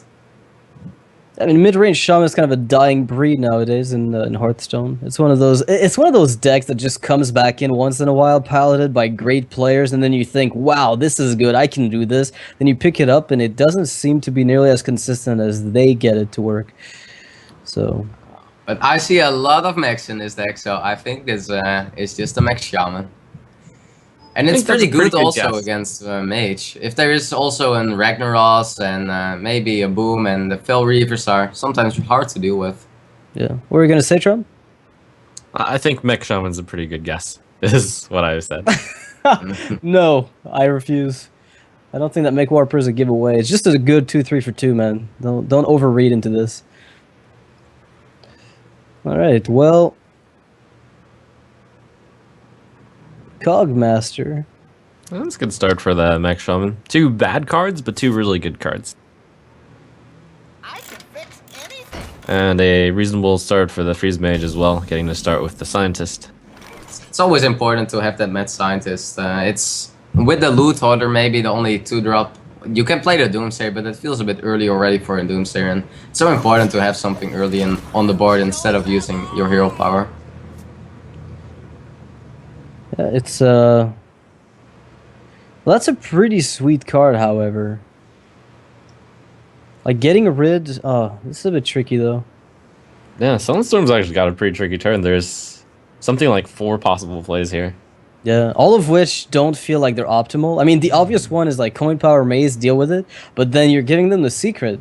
And you kind of want to keep the Earth Shock for Doomsayers is my guess, so there's a good chance he just keeps that for later use.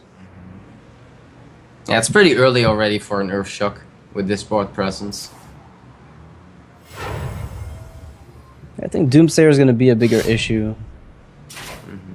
Is he going phase? Oh my god, wow. he is. Wow. I didn't expect that. Well, but see, that's now one of the you leave- possibilities we didn't He leaves consider. the trade up on board. But I think he is planning on Earth Shocking turn 3 with the Mech Warper, getting the buff on the Mech Warper and just Earth Shocking the Mad Scientist. When But it then- leaves up for a 2-1. Doomsayer is an issue then. Interesting. Yeah, it is, so... I will not trade too, but that is, I think, the way of thinking how Silent Storm Yeah, is going. he's definitely thinking that way. I think that the line of thinking is exactly that one, where he gets a turn 3 Mech Warper to become a 5-4, 4-5, which makes it a bit tricky to handle. Oh, that should be enough, right? A Crackle with a Doomsayer play eventually. You can probably mix in some damage here and there.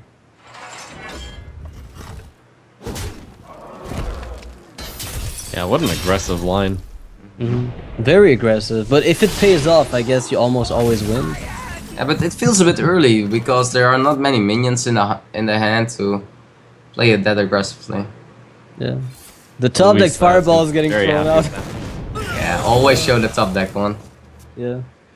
Make Silent Storm wish he hadn't gone for that aggressive play. And no, that's a tricky turn. That's kind of the reason why Shaman sometimes feels inconsistent. Yeah, you've run out of stuff. You give turn 5 and 6, but it's very rigid and linear. Oh wow, what a crazy card for Eloise. So is that a turn where you Doomsayer or just Frostbolding?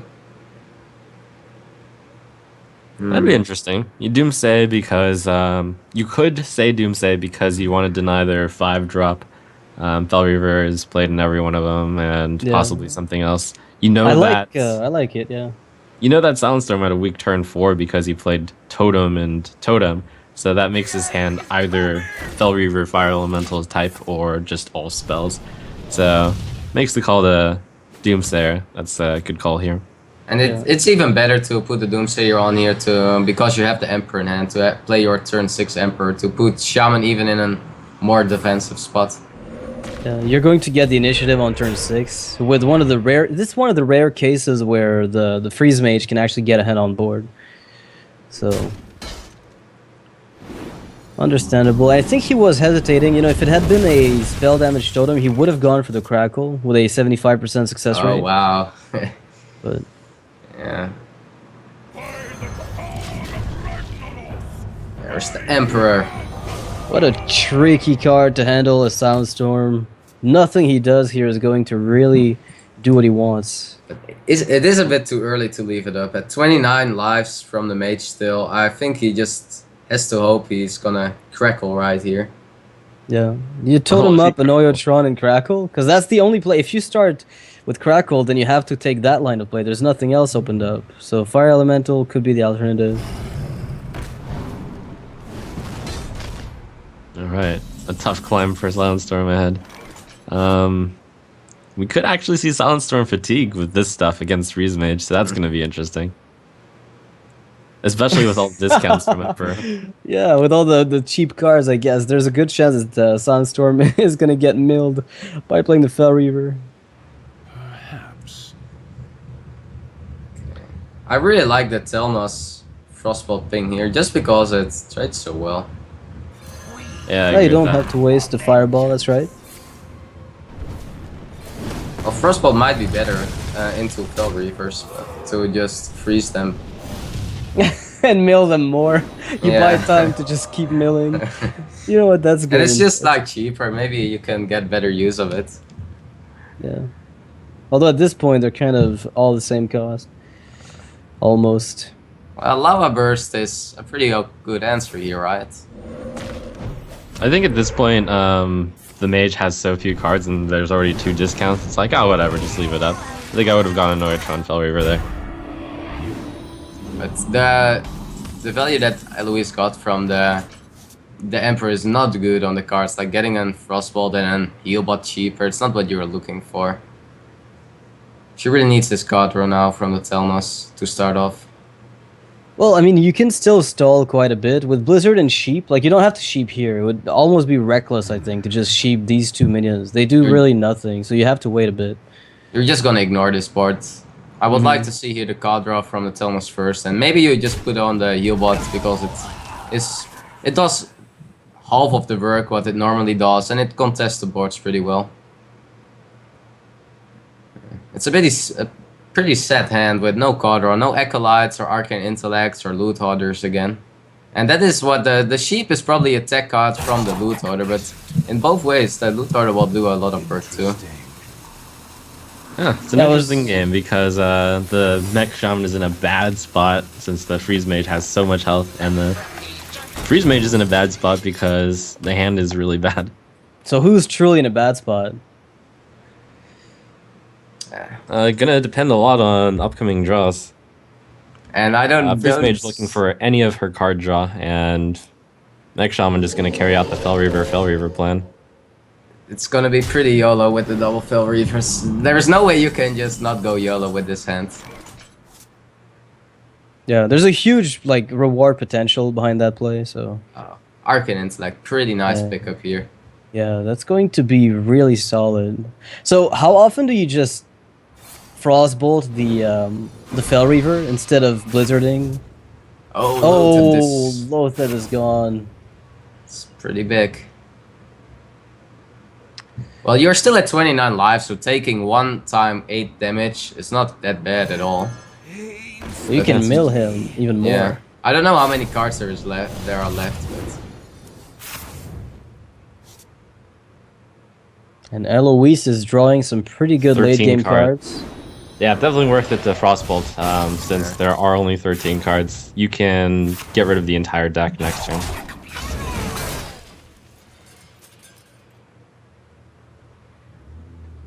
Wow, that's a lot of milling. I don't think you can actually play...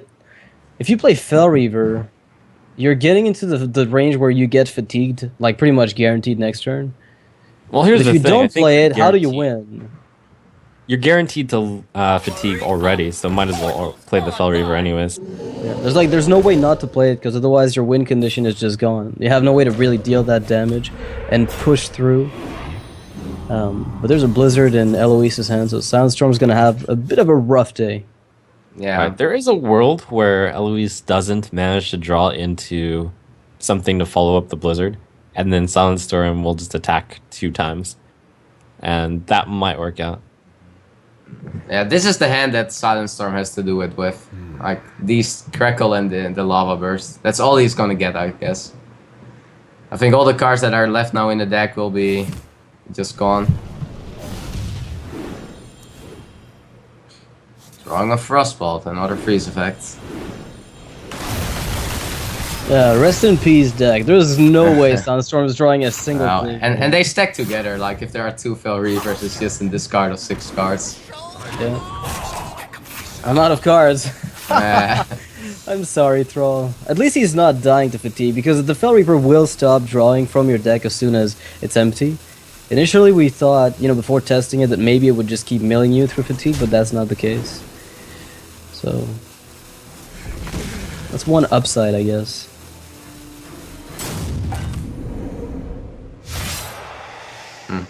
Yeah, there's... missed the attack with the heal bot, but it's not gonna matter. Maybe it's Indecisive. Sound Totem. Looks like she was planning to set up so that the Explosive Sheep would kill off as many Fel Reaver as possible.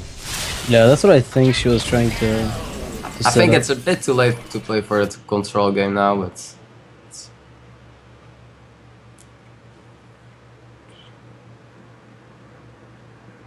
I mean, she's going to get an Ice Barrier if the Mad Scientist dies. There was one played already? I forget. There was already one played, yeah. Okay, so the second one in hand is guaranteed to be the last one. Alright, so Mad Scientist is just going to be a waste. It's just a It 2-2. dies. Yeah. Good news for Sunstorm that you got the Taunt Totem, but I mean, that is the best totem you could have gotten. Or maybe Healing Totem, too. But I don't think Eloise can deal with this current board. Yeah. Are we going through the motions? No. Yeah, Oh. because it's always possible for the Mage hand to look something like Forsen's hand. So you just have the hand would worst. be really good here. So Yeah, that will be you need, really like, good. the worst hand. Like double Flame Strike and then double Frost Nova. Oh man. Just taking it slowly here. No reason to rush into anything. I mean, Eloise can't be worried about anything really from Soundstorm's hand. And Soundstorm's gonna call it a day for now, so he's going to give Temple Storm the second win. That's not a bad one. So interesting also now to know, now Tempo Storm knows that there is the Mech Shaman from Silent Storm. It was maybe a bit more likely that it will be the Mech Shaman, but he was also known for bringing mid-range Shaman, so it's important information also for Tempo Storm. Yeah. Do you think that's going to change anything about the way they're going to queue their classes? Because do they have a class that's specifically, strong against Mech Shaman? Because I know Mech Shaman has a fairly, weird matchup against Aggro Pally, for instance. So Gara could queue that into the lineup from Celestial. I think that's going to be one of the better matchups probably for Gara.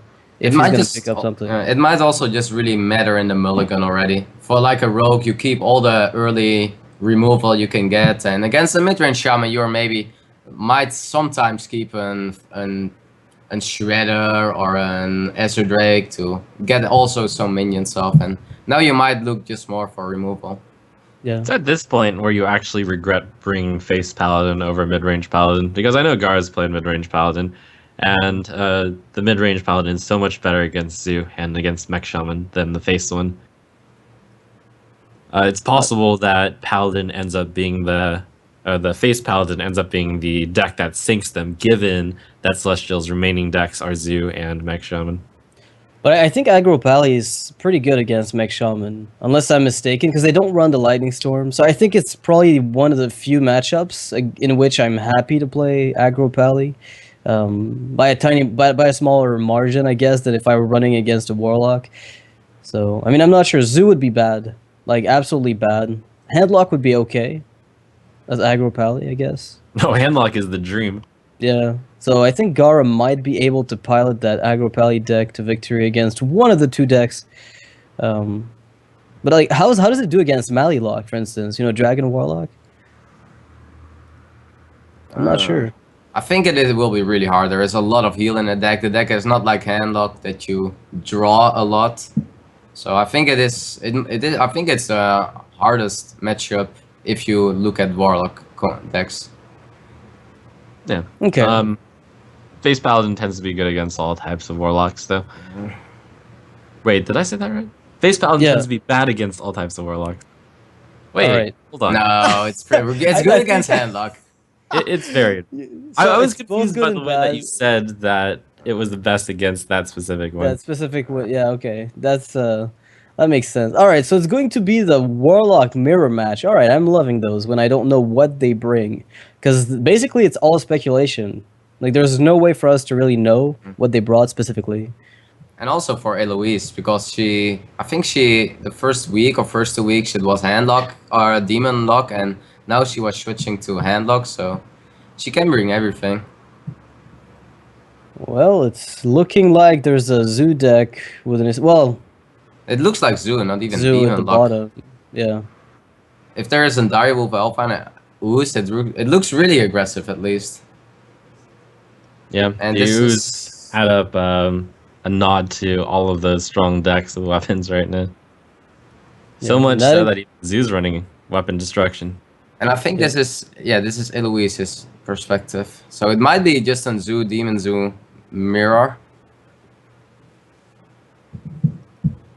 If it's a Zoo mirror match, it'll come down to like who gets the earlier curve. And sometimes I think like if they were both played perfectly, a lot of the time also the juggles like they really matter where the knives go. Implosion's also a pretty big deal. There are some swing cards like Void Walker or for the Void Caller and Implosions that can really get it off. But normally the one that with the more aggressive starts is really strong. I'm surprised at the Voidwalker mulligan because looks like Voidwalker coined Voidwalker into Direwolf Alpha would have been pretty good. But Eloise picks up an even better card. Yeah, Flame Imp on a starting hand seems like a pretty good card. This is the dream. You Yep.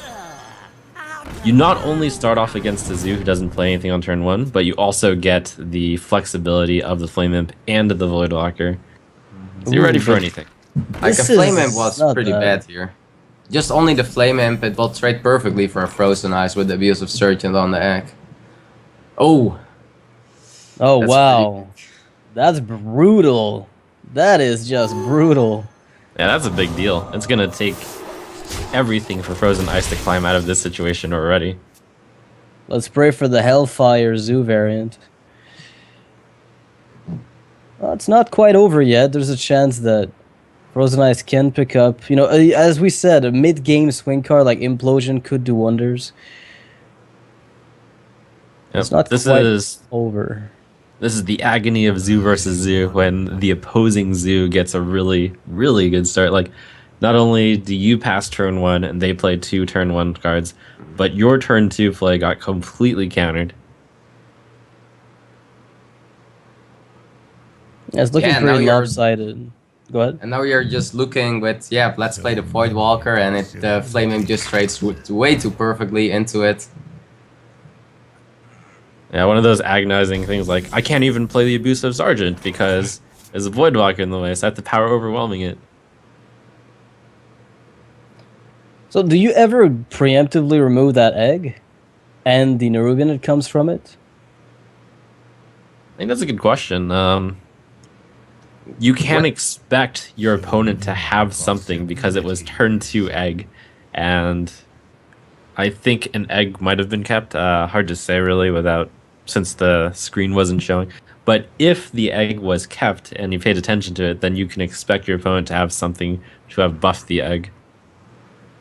But is it really gonna be a big deal in the Void Walker? Then there has to be a power overwhelming, and if there was only the empty Flame Imp, I would say you probably trade, because then it is in range of the Abusive Sergeant, and then it makes the trades way worse for you.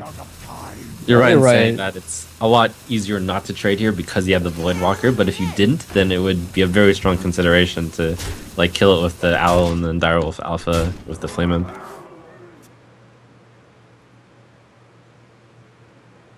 All right, so again, a pretty late card for Frozen Ice. That's not really helping the situation immediately, and it might not be the case. Like, it might be the case that turn 7, I wouldn't say it doesn't happen, because it probably will, but it might be too late to really try to stabilize with Dr. Boom.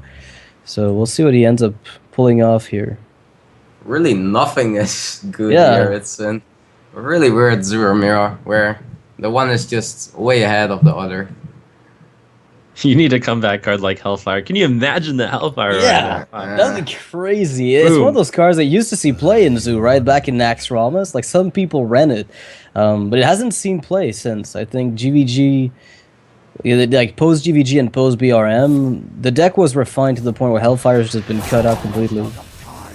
I'm not sure if it's refined or rather a change in the meta, because for a time being, there was a lot of Zoo out there. And in that case, you can actually have Hellfire as a counter Zoo tech. Yeah, It's kind of a consequence that there's less Zoo that you don't run Hellfire. it would be good against patrons as well, I guess-ish. But that's not, your goal is not to really have to deal with the patron board. You want to kind of be done with it by the point it happens. There are a lot of times that it also works against you, I think. So that's Yeah. why people are not really considering or not playing it much at all. Good point. That's a good point. So now it's Eloise's turn to pick up the initiative. I think the direwolf, like the knives, could end up being a big deal, but either way, the board can just be clear for sure, no matter what. And then Frozen Ice is gonna have to try to climb back in. Right, If it's you just a start decision trading of, here, the decision of how to most optimally do it, and I would think it would be Direwolf Alpha. See if the knife hits the Nerubian, and then you use the Owl. This is using the mana a little bit less efficiently, and if the knife hits, you trade a little less efficiently. It's a marginal difference in the way the tournament was played, but yeah, I see. I think seeing where the knives go is probably the first step. Well, Frozen Ice with a really top-heavy or situational hand. I guess Doomguard is the only thing you could remotely even think of doing here. There's like nothing else that stands out. Yeah, also painful to send it against the 3-1, but you do what you gotta do. how many times do you do it in this? That you just, with still a lot of cards in hand, that you just play that Doomguard just because you have to. Pretty sad. Yeah. And also, Oh, Wow, that is not good for Frozen Ice. Exactly 5 mana, just enough to get the defender on the board, pump up 2 more damage, and buff up the minions so they're pretty much unkillable. not that he was already really at, or not that Eloise You're was right. already really at. Right. And wow, Frozen Ice with the worst Zoo hand I think I've ever seen. Oh wow. Among This is Us. getting worse. What is this? Well, Frozen Ice losing the game to Eloise. So Eloise, I think, is done now with the Mage and the Warlock being locked. She did her job. Yeah, so... yeah, I mean, how does it feel when you're the last one to have to... I know Radu was put in that position a few times, where he was the last player, and he had to kind of carry the torch and hope to get that last win. Yeah, it must be a lot of pressure, I think. Yeah, it's like you don't in the other tournaments you don't want to lose for yourself, but in this team tournament you feel a bit more pressure maybe because you also don't want to lose for your team. I think it feels even worse to lose for your team than lose for yourself. Yeah, well, it seems to make sense, right? It kind of follows that you're losing other players' chance at winning. So, But obviously, you still it's know lose. you still know it's a team league and it can happen to everyone. So I think every team takes it pretty positively. Yeah, I think so. I mean, at this point, we've noticed that it's not like one player who systematically has the same treatment. It's every player's turn comes eventually. So I think at this point, we're just waiting on Kibler, right? Like, I think Kibler is the only guy who needs to get taught a lesson of how to lose a game. I don't know. At this point, it's looking so insane. 8-0.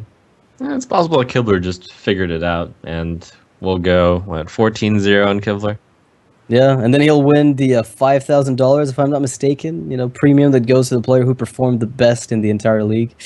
So that's a pretty good thing for him if he gets there. Now, This is, we're going down to the last few decks, from 4-1 to 4-3. So Temple Storm's on the climb back up. The Grim Patron Warrior, tentatively from Hyped, and the Rogue, two classes that he's very proficient with, against the Zoo from Frozen Ice and the Mech Shaman. Do you have any maybe insight on which of these is likely to take it? Like, what is the weakest link of Celestial Steam here between both? At this point, you have a bit of really just a guessing game. So the warrior is strong against the zoo, and it's okay against the shaman. The paladin, on the other hand, is weak against the zoo, but it's okay against the shaman. And the rogue is generally okay against both. So it might come down to unlucky draws, I guess, coming from... Because the Temple Storm's lineup doesn't seem like it's that bad. Just that Mech Shaman needs to land a win.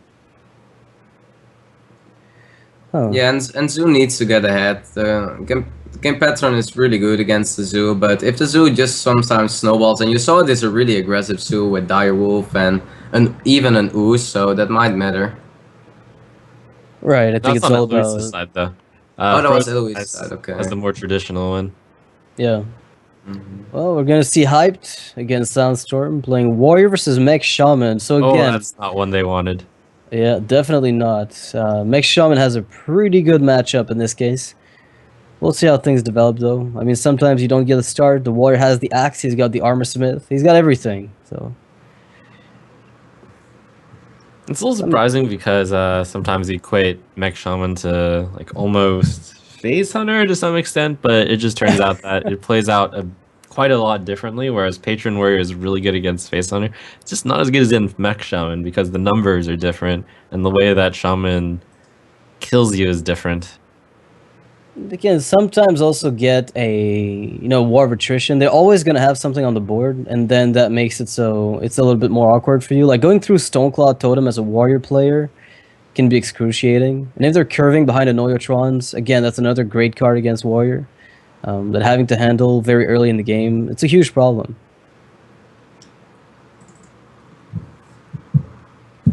Oh, I mean, I wonder, I think Hype's got to be playing Patron, right? He's not going to be wearing Control Warrior here.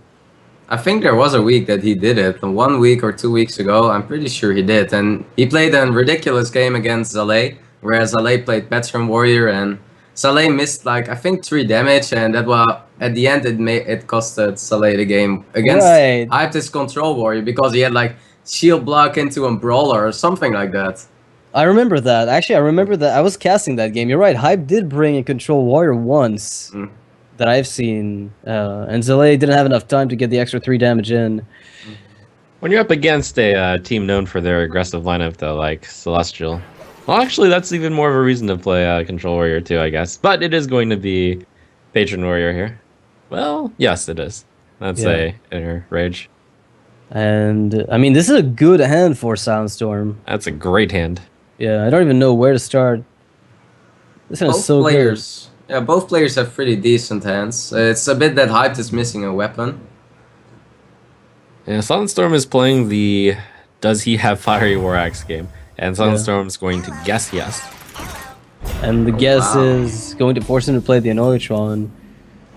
It's not that bad. I mean, with the okay, I was gonna say Cruel Taskmaster Inner Rage can handle like a Zap-O-Matic that's hidden between enemy lines, but now you've got the Whirlwind and the Ghoul together. That's even easier in many respects. And it's really interesting how the Fury of Fiery War Axe twists opening so much because the Cogmaster? Yeah, the Cogmaster is such a stronger play, even without needing the coin. But just because you fear the Fiery War Axe, you have to play it this way. Well, depending on how your attitude against Fiery War Axe is. Some people just play the Cogmaster anyways. Some people are really ambitious and start off with Whirling Zap-O-Matic. Yeah. I remember Soundstorm was facing off against a Shaman once, and he was so afraid of Cogmaster that he coined out a Wrath to kill it on turn 1, and then he got Zap-O-Matic'd, back to back, and then he lost. But it's like some people respect that Cogmaster a lot more than others. So I guess sometimes it can feel like a big threat to other players. Go ahead. It's still important to always kill the mech stuff there. Synergy with the mechs, with the weapons, with the mech warper that gets cheaper. That is like, a mech warper is pretty likely at turn 2 sometimes, so... I'm always more scared of the mech warper and the Zap-O-Matic than on the Cogmaster, even it is a pretty big threat. So far, this is a good game. Both players are following their game plan. Hyped gets to go into Deathbite into his choice of Patron or Acolyte of Pain the next turn. And Sunstorm's got a really good curve. Yeah. What's good as We'll well see, is that he's got the Whirlwind as well on top, so...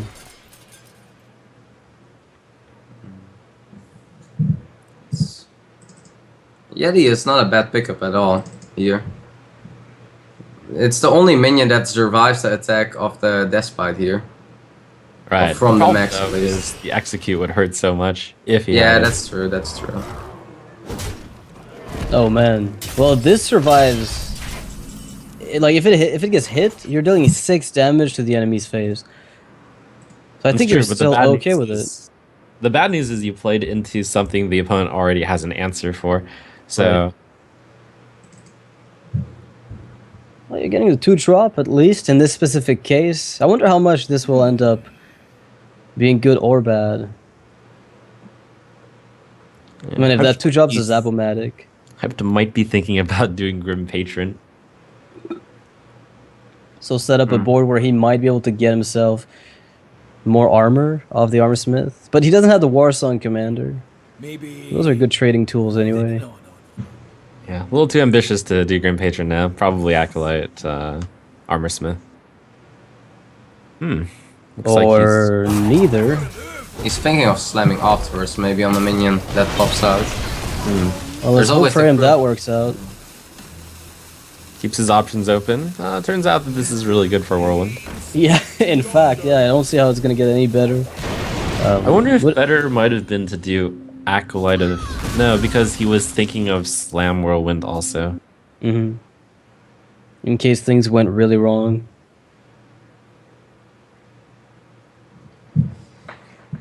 So you can play 3 mechs here if you want to. Looks good. Phone's really low. Zap-O-Matic. You just got to hit with one of the Zap-O-Matics and you win. Yeah, because Almost. Crackle always hits for 6. And then 7 goes Totem.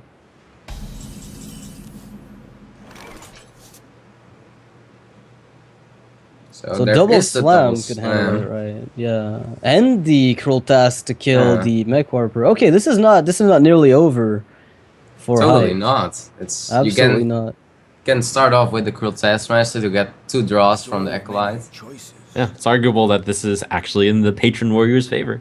Yeah, and you know what? I wonder. There was a time where in the Undertaker meta you could play Cleave and Warrior just because. I wonder how often Cleave is gonna come back in the metagame. Because like the metagame will change eventually, to where maybe Patron is in the only thing you really want to play. Cleave would be amazing here. Yeah, it is really cool to see how old cards can come back into the metagame when it shifts, especially with a new expansion. My Patron Warrior brought so many old cards back.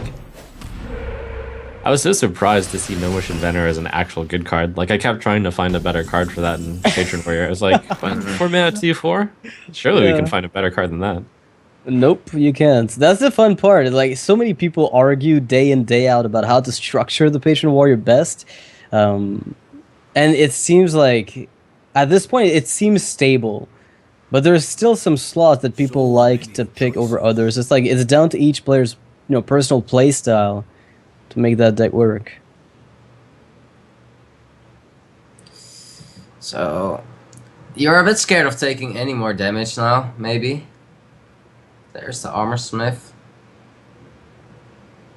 So many choices. Right, I guess the most anti-damage to yourself would be Frothing and Armor Smith and Inner Rage, but you do need to get rid of the minions also. So he's possibly... Yeah, he's probably going to Despite and then hope to... Yeah, there we go.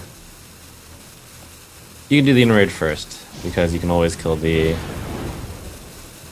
next minion that comes out. Not always. Often. Oh, wow. That's good. This would be good next expansion.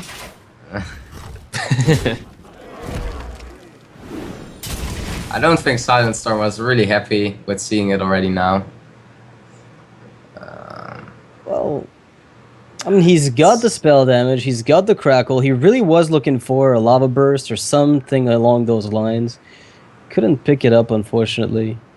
This is where you decide your bravado. This is the best case that you're gonna ever have for crackling the opponent's face. They're low, and you have a spell damage to them out. But you're up against a frothing berserker. So the question is, do you do the crackle to the face and do you totem and then you hope to top deck a win? Or do you think your chances are actually better by crackling the berserker? And I think your chances are better if you crackle the face here. Yeah, I would tend to agree with you here. I mean, if he's got the extra armor from an armor smith play and whatnot, then maybe it feels a little weird. But at the same time, you can't really play around it, since you have to go all in. But he's gonna opt for the mechanical Yeti and still try to maybe contest his board. There's a chance the Yeti gets attacked into, and as a result of that, the opponent takes 4 damage to the face, in which case a top deck lava burst or crackle number 2 would also work. Right, this is the slower version of the aggressive play. You keep your options open. You probably still crackle the face. Okay. All Pretty roads nice lead to pickup. Rome. No.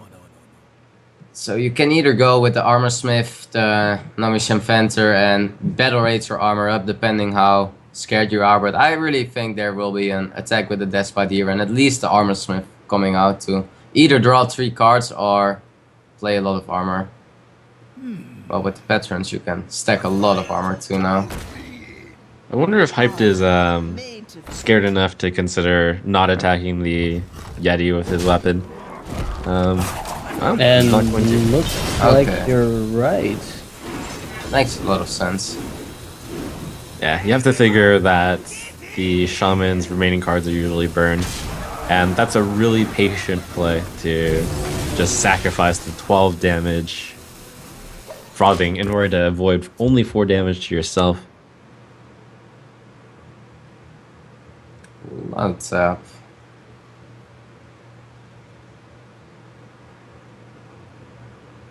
Wow. So, I mean, the armor smith is really a big problem for Sandstorm. Yeah, but he can't really get rid of it, and Yeah, there's really no way for him to do so. So he's forced in a position where he has to play it very slowly. You know, I really like this play here. time That's remind me really the nice. flame totem. You give away that you have a flame totem, but it's a pretty good turn. Yeah, at least it doesn't die, right?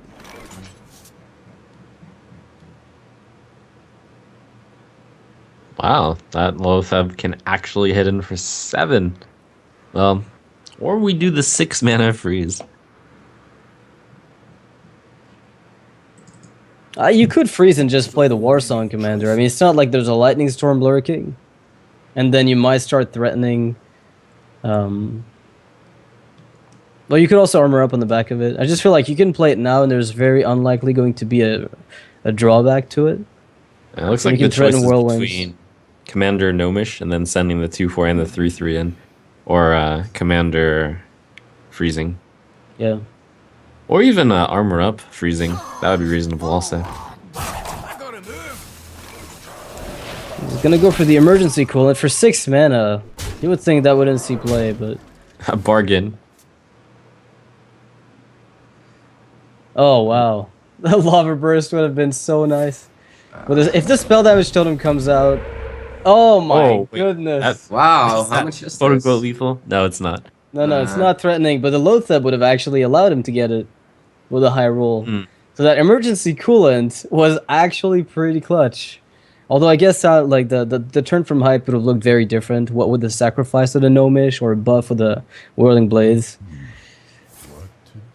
It's pretty funny that the game is still so like the game was Whoa. actually really close. trade? Whoa, that was such an insane crackle. I think he's really hoping that the warrior has nothing left in the hand here. Well, it's not likely, but hoping for it. Yeah. But there is a lot of card draw left in the hand of hyped. Well, I mean, that's a really, really thin hope from Sandstorm. I thought he was waiting for another crackle or something along those lines to just get a double burst to face and maybe get something done. But he was probably more afraid of a whirlwind and the patrons just replicating and then giving even more armor to hyped. Kind of Yeah, odd. right.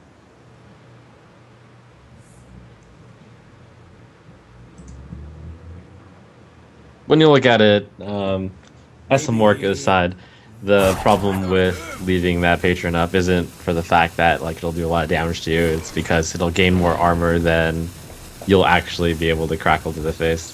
Hmm. Yeah, that's probably the reason why he made the play. Well, Hype It's is so now important sitting that- comfortably on 19 health. Yep.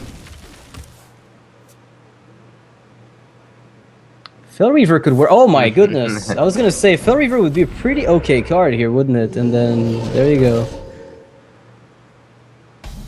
Another spell damage totem. He's rolling a lot of spell damage totems. Still Yeah. the charts It up. doesn't have an answer yet.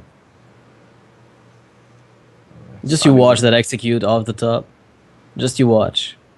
Pass me that arc light spanner. I've just been through a lot of the card draw. Double battle rage used last turn. That one's pretty nice too, with the Kim Patron still in the hand. And the armor gain that goes with it. The Lava Burst gets milled, Rock Platter gets milled. Although very often Ragnaros gets milled. And Dr. Boom. Bloom. Fire, Elemental, all the big cards that Silent Storm was maybe looking for to still hope to win the game. Yeah. I mean, the amount of armor that Hyped is gaining at the moment must feel like a mountain. The Sunstorm. So much armor. Can we still believe that there was a moment in the game that Silent Storm was like 2-3 damage maybe off if the minion will not be killed? Like if there was one Sepomatic alive, he would have won, right? Yeah. Plus- That is the strength of the Armor Smith, though, in Patron Warriors, that they have even more enablers for it than Control Warrior. You know, sometimes it's good in Control Warrior, but I think the armor gain effect is actually even more relevant when it comes to playing Patron. Oh, we're going for the last-ditch effort to play Control Shaman now. Oh, that's true. He's still, he's trying. Maybe Not he's trying the to get best value. information. Not the best value from the Emperor, but it's still a 5/5 on the board. Pretty powerful. Oh. It's annoying. It's basically extending the duration of the Nothing game. more. And another spell damage totem. You know, this could have been a lot better a lot earlier. Oh, he can't even deal with it that well. The Emperor's gonna die. Right? Yeah, I was gonna trade. Oh. Wow. It's not over. Living up Like to how his many name. cards does Hype have left? There are already 2 patrons being played, 1 Frothing, 2 the second Warsong, and then there are only 3 cards left. Whoa, Like, wow. what, How like many there does is Sunstorm one have left? 4. 4, Okay. but yeah, then it's probably not gonna be enough. The But, bad news is we saw a lot of the big cards milled. Dr. Boom, Fire Elemental. yeah. But what, like Hype has 1 Frothing left, I think. Did we saw already 2 Frothings? No, there's one more, I believe. You're right. So maybe there's a Fel Reaver top deck on Soundstorm's side, and he's able to, you know, pick it up. Although then Fire War Axe Execute handles it quite nicely, and It's the then the, best one Shaman here has is, 0 cards. Fire Elemental. Did we see 2 of them milled? There's 1 milled, and actually the second Fel Reaver was milled, so there's no chance of that. And Boom and Wreck were gone too. Lotep is also already being played. Maybe there are still some low mech drops. This is pretty amusing. Wow. So Fire Elemental has Yeah, to be there's it. some low mech.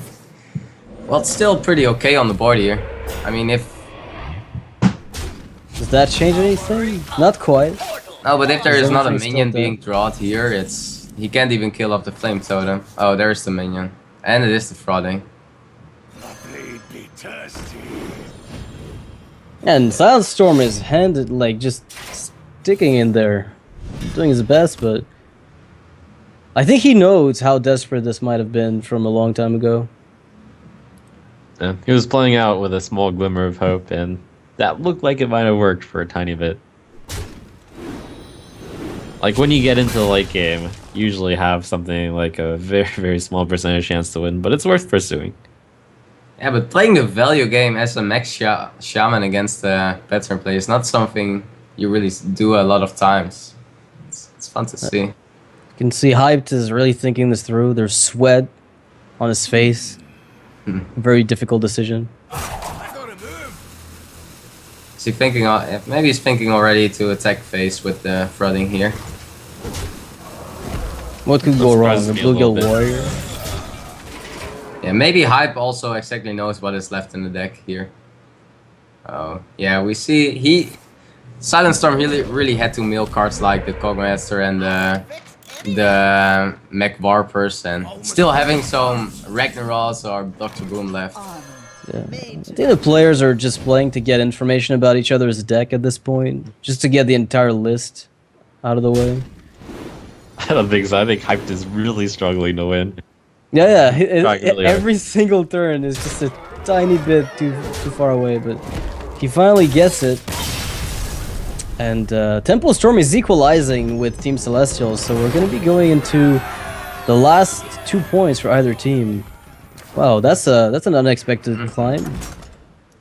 So 4-4, and yeah, they are still left with the. I don't think no, he's not benched because Frozen Ice played before here. So Right. still, they still have the option to either go with their Demon Zoo deck or going with the Mech Shaman.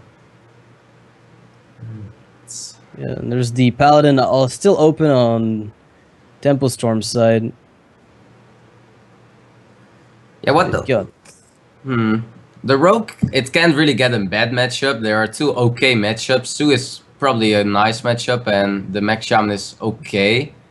So do you want to go for just hope that you get the good matchup into the Zoo, or do you think, nah, maybe I can get the Paladin here now? I think Paladin's okay, because ultimately you'll still be facing off against the Shaman. I think maybe queuing up Rogue first to try to get down to the Shaman from Silent Storm, because if Aggro Pally is your last deck, and you know you've got a decent matchup against Mech Shaman, maybe it's better to keep it for last and try to get a win with the Rogue on either of those first. But then it's really tricky if Silent Storm wins with the Shaman against the Rogue, and then the mid-range the Aggro Pally is stuck against Warlock. That's tricky. It's really hard to. You can't really get into the like really bad matchups or not really good matchups. I think from the perspective of Team Temperstorm, you probably want Rogue into the Zoo. But do you want that already? And it's not even that good of a matchup. It's slightly favored, but without the coin, it can get pretty hard. Yeah, I mean, it's really a perspective of how you're thinking about the game, because you can either think of it as an optimist and be like, okay, I'm going to go Paladin, I'm going to not get the Zoo matchup, and then I'll get the Shaman, and that's like my best chance. Or you can be the pessimist of, if I go Paladin, I could go into Zoo, so I have to play a Rogue. Ends up being that Tempo Storm gets the bad side of it. Zoo versus Face Paladin. Pretty bad matchup for the Face Paladin. Yeah, do you have much experience with it? Because I'm not really familiar how good Zoo is against this It's aggro. very good. I found it to be very good. Unless the Paladin gets like a perfect Divine Shield start. That's what I've noticed so far. Yeah, from my experience, the Zoolock is really favored. The more early game you have, the more favored you are. We know from Frozen Ice that he does have some late game cards like Mal'Ganis, and so that's a little bit in Gara's favor. But Gara's still also got Defend of Argus, right? So maybe that'll equalize the opponent's defenders. There's a chance. That's true too. Gara has weakened his aggression a bit by adding in bigger cards like Defender of Argus. That's going to make it more in the Zoo's favor. Yeah. Because if you try to play a board control game against Zoo, you're going to lose. Most of the time. Yeah, I mean, there's a chance that Gar really made his Paladin more of a Zoo Paladin, like in some ways, than a pure aggro one. Oh, wow, wait. Is this from the... Okay, this has to be from the Paladin perspective. There's no way this is from the Zoo perspective. I mean, Okay, there's some no. worlds where this could be a Zoo hand, but that would be pretty ridiculous. I'm thinking about this, and I just can't see it happen, because we saw Frozen Ice's curve earlier, and it just wasn't very good. But Gara really has a good hand. Yeah, Like, this and And is Frozen Ice doesn't. perfect. Has a good turn one, but like no follow up. So it really I has wouldn't to even hope that say this is a good turn one. When you're a Zoo and you're gonna play Flame Imp on turn one, you can see like Frozen Ice's expression. Oh, I'm just gonna take 3 damage, and then the opponent's gonna play Leopard, and I'm gonna take 2 more damage.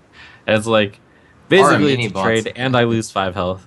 Yeah, Life Gara's sucks. in an amazing position here with not only the almost phase hunters early game, like this is perfect, and he's got the Anoyotron to save himself from any type of funky removal plays that Frozen Ice might be attempting, and he's got the Shield Mini Bot and the Knife Juggler. That doesn't even account for any top decks that he gets from now on. So that's just This might be one insane. of Gara's toughest turns because he has like 7 possible plays. I just count them all up. Like I think Yeah. there's 7. But the ones that are most in contention would be Coin Shield and Minibot and Infiltrator, Coin Leper Gnome. But think about I think he's considering Voidwalker being an issue. Like if you play Lepronome and Worgen Infiltrator, then Voidwalker is a problem, so you're forced to play Anoyotron to stall a bit. I guess. Yeah, the thing is, Shield and Minibot is also not so good about Voidwalker here too. So bad news is Frozen Ice continues to whiff. Oof. So many This is expensive. It could come down to a Bane of Doom. Like this game might actually rely on a Bane of Doom to do something amazing for Frozen Ice. Like a Felguard would be good. Mal'Ganis, obviously. Jiraxis is pretty sweet. Yeah. And the thing is, even if it does happen, that Bane of Doom comes up with something ridiculous. It turns out that Frozen Ice is still unlucky because what he really needed was this early game control. Like a Haunted Creeper last turn. Yeah, last turn would have been amazing for the Creeper, but... And Frozen Ice, Gara has so many options. Gara has the options to either go Knife Juggler and then Worgen or Lepronome. Has the turn 4 through Silver, what is never bad. Wow, Frozen Ice with Zutras in the past. The 2 games we've seen him play it haven't exactly been on point.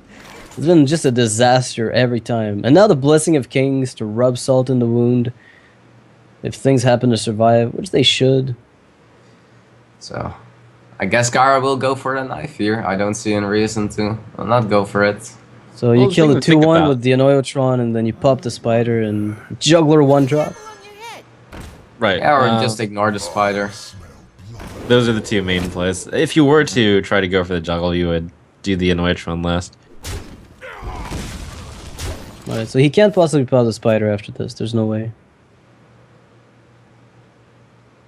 Well, it's not a bad card, and now Bane of Doom's turn is coming up, so there might be a big swing for like 1 turn. He really needs that big swing. There needs to be something that is really big out of the Bane of Doom here. Yeah, there's also a decision to be made on whether or not you break this, so you add more power to your board, and you do 1 damage to Anoyotron. Yeah. By staying like this, though, you're less vulnerable to the Juggler, and you're almost guaranteed to get... Like, if there's no choice over champion, you're almost guaranteed to get the knife not to be that bad of a deal. If a minion gets played. Muster. It's not even really good on this board, I guess, with the in-game boss and the Haunted Creeper. Yeah. You can either go with the... the 2 silver is pretty decent here, but the Blessing of Kings also puts a lot of pressure out. Yeah, Iron Beak Owl would make sure you negate that, though, so I think ultimately... Well, if there was an Owl, you would have probably seen it already, considering his turn 2 was so awful. It would have sound stopped the Shielded Minibot. Alright, put your hands together if you're Frozen Ice. Yeah, It's this time is to it. Iron Jesus, lend me your strength. What does he really want? Jiraxis, maybe? Jiraxis is better than Mal'Ganis, right? Yeah. So I guess ultimately he's looking for Jiraxis. It'll trade into anything for he wants about Doomguard. 7 turns. Yeah, Doomguard Doomguard's is not good, even bad. Or Right. Jiraxis into an August is really good. But he needs something big, that's for sure. Yeah, it's gonna be a Flame Imp, just you watch, or Blood Imp, just you watch. Aw. That will be so sad already with such a slow hand. He's thinking of doing it into the Anoyotron to get better trades with the Creeper. I can see that, but if it doesn't work, then the knives are going to be a big problem. Oh, that's a good wow. one. That's a good one as well. Yeah. It's not big, but it could become big. I mean, by proxy, I guess it's a big demon.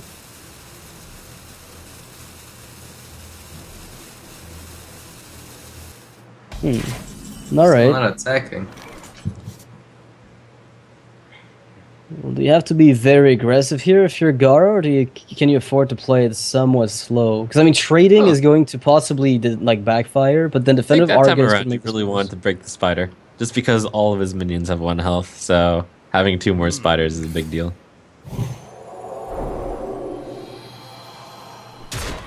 Seems like he's just going aggressive here. pure Shockedin style. No. And how does this actually wait? How does this annoy how does this Void Caller die ever? Yeah. The only way for it to die is for him to top deck defensive Argus and then go through something. If he attacked last turn into the Neutron, he called suicide in the Worgen, but then he still couldn't kill the Worgen at all. Yeah. So Doomguard, discard the egg and Dr. Boom. Oh man. Well, he could get back in the game if he top needs decks to play defensive Argus Doomguard here. right. Yeah, and hope. I mean, I guess you still want to keep Dr. Boom, but you really start needing to play defensive Argus if you top deck it. So. Whoa. Nice job. Nicely done, but So, many top decks are in Gara's deck. yeah. And all... Are you scared already that there is maybe that Mal'Ganis in the deck that comes out maybe next turn? Well, there is nothing still to put the Void Walker into. Yeah. So I think the idea here is to let Lepronome win the game for you. Shields up. Red alert. Yeah, the owl should be kept for insurance against Defender of Argus. Oh, Oh, there it is. Wow. You can It's see still Frozen not Eyes smiling done. up. He's like, the only card I could have gotten that would have saved me, but then Consecration is a problem, Hammer of Wrath's a Consecration. There There's are a too problem many as well, cards that are a problem. My Yeah. shield for including Lepronome number 2. That's pretty amusing.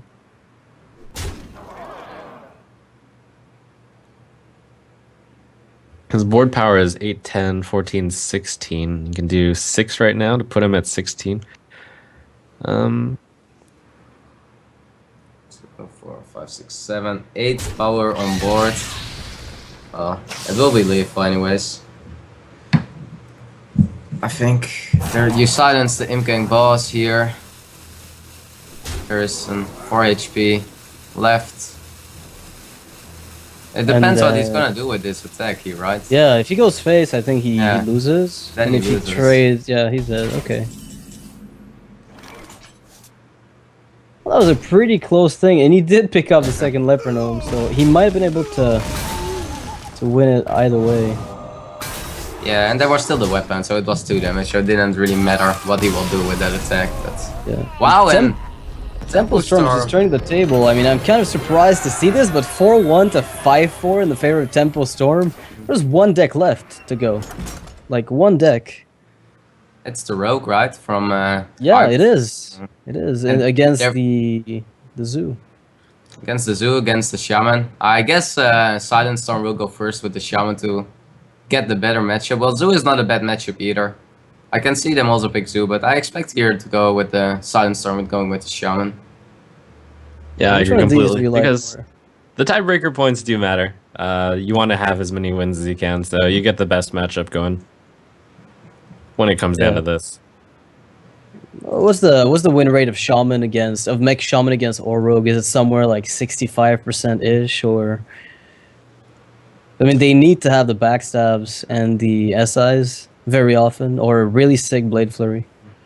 One card is actually really good against Rogue is sometimes Fell Reaver. If you just play it on turn 5, you either have to play 3 cards as a Rogue into it, or you sap it, but you know it comes back the turn afterwards. So sometimes this is a matchup where the Fell Reaver might matter. The matchup doesn't really go to fatigue. I've only played it from the Rogue perspective a lot, and when I had a Fell Reaver on the board, it sometimes was just enough for them to close the game, because I either had to sap it comes back, and I couldn't fatigue them. So it's hard to kill it for the Rogue. Yeah. Well, he's going to be playing the Rogue into the Shaman, so Sandstorm's going to be trying to get that win to at least give a chance to his partner, maybe to seal a series with the Zoo deck. So somebody said, there was a bit of a stumble in the first loss, with Tempo Storm, but then they really came back strong, and there's a chance they're going to be able to close the series. If they do it, how many wins are they going to be up to? They're going to be up They will go 2 to wins, I 2 think? wins. Yes, so Alright. they will be in the middle of the standings. Yeah, only one of the teams actually gets eliminated from the first stage of the event. So you really don't want to be last, basically.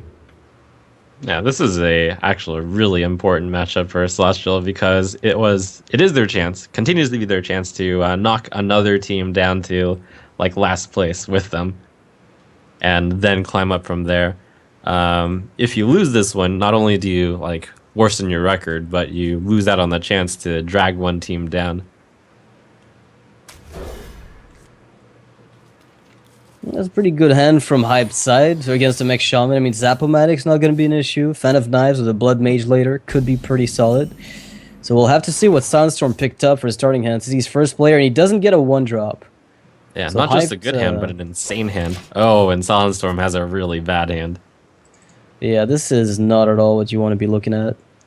Playing turn 2 Zap-O-Matic against the Rogue. Everyone knows the feeling probably with playing 3-2 Vanillas against the Rogue when they have the coin, the possibility SI7. It feels so Yeah. bad. They can coin SI, they can backstab, they can coin Deadly Poison on the dagger. They've got about 17,000 plays. None of them really make you happy. So he doesn't play the 2-drop. He opts to just totem instead. Yeah, definitely a wise choice given the experience that the opponent like could have this. Also, you keep in mind like how many cards the Rogue keep, and the Rogue definitely kept backstab and SI7 agents. So Sunstorm's like, okay, he has an answer. I don't even have a follow. So he makes like the lesser of 2 evils. This is a good play, but it's going to be tough. Yeah, he does pick up a 2-minion turn, but it's exactly what Silent Storm is going to be running into. Like, the backstab SI. It's The board still is so gone. low. The board is gone. He doesn't even use up the coin. That's the impressive part. Well, Hyped can consider now coining out the teacher maybe with the backstab. Well, it's not a bad either, but both plays are pretty nice here. So many. How safe does Hyped want to play this? Probably as safe as possible in this matchup. So we're not going to have... I don't think we'll be expecting anything but backstab SI in that case. Unless Fan of Knives and trade into the 3-2 could see play, but then you're not putting anything on the board. Yeah. This just feels perfect. I'm not sure if you want to attack now or that you want to have a 1-1 dagger up. It's pretty likely you want to play teacher next turn, so it might matter to just leave the dagger up. Right, especially with both fans too.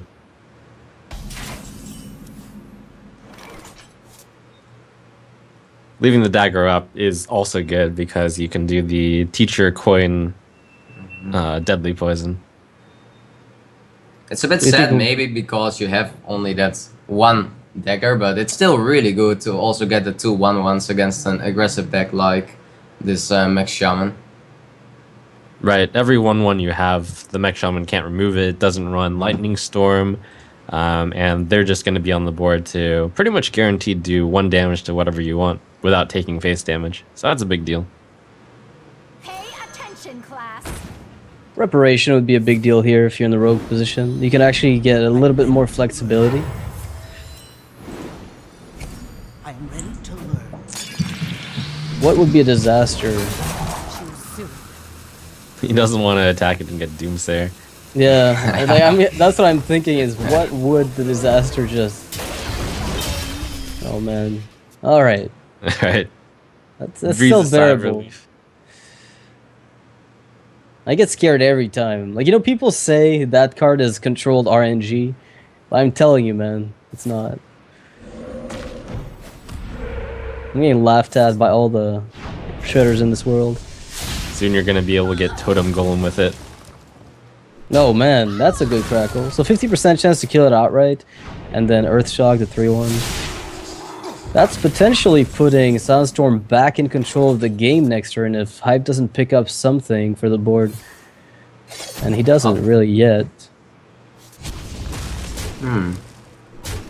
There is a pretty nice curve now with the either Fel Reaver or low tap into Dr. Boom. And I can even see here Avid playing the low tap because there's no minion being played when you had the option. So you know the hand is full of spells. Every minion while being played last turn. Yeah, this is a nice rally from Sunstorm. He's going to be able to lock it up and then lock up this turn, get into Dr. Boom. That's a really good draw from Hyped. He drew a minion. Yeah, he can actually attack into low step and heal himself back up to 29, I guess. Just to use up maybe a bit of the utility from the heal bot, unless he really wants to keep the dagger for the oil play. Yeah, That's I true. like He to really just wants keep a up the 2 dagger. durability dagger here. There's Boom. Here we go. He's Sunstorm is starting turn 7 with the first bit of damage here, but The Hype's got there's a what it lot takes coming. to nullify it, right? I believe Hyped has what he needs. Although he's like 1 mana off of really pulling it off. So there's a chance he just goes for Tinkers. The Flurry just looks really good because it clears the whole board. You're gonna take 7 damage. That's the only thing if you are attacking into the Doctor Room. You can also go with the Fan of Knives and just Tinker, but then you really rely on a good Tinker hit. What he might be thinking about also is just to use the heal bot to deal 3 damage, and then just oil Blade Flurry, deals 4 to each. 1 damage goes to the low theb. That's a really weak board that he's going to be left with, but he'll take no damage. Yeah. That's the safest way to really play it. Because otherwise Shaman, you're worried, is going to burst you down with Rock Biters and Lava Bursts and possibly the second Crackle they might have in their hand. That's probably the only play that really guarantees that he's going to be able to live more often than not. Yeah, does a good amount of damage to the opponent too. 8 damage. Does the 1/1 live? And it does! Wow, that's pretty good really for good. Hype. Double Fel Reavers again. Here we go. No more deck. Well, you don't need a deck anyway, right? This is one of those cases where if Hyped discards Silent Storm's deck, Silent Storm has a good chance of discarding Hype's face. Yeah, he needs a prep. That's so big here. He's getting another 3 cards out. But there is no sap, so what I said already earlier, like the Fel Reaver on the board, and you can try to mill them, but it's too early to mill, I think. Well, I mean, what do you do? Do you play Azure Drake and try to get a sap? Or prep the same way that you still need it right now and Fan of Knives would give it to you? I mean, either way, Fan of Knives is good. Azure Drake Fan at least kills the Zap-O-Matic here. Right, and it draws deeper into what will hopefully be an answer. Except a Shredder, not quite the answer he's looking for, but there is a lot of counter pressure, even from Silent Storm's perspective. Can you Oh, go that's all really in? close. Yeah, that's got getting 15. really close. Oh, Or rather, he's got 18. And 18 now. it's just 5 off.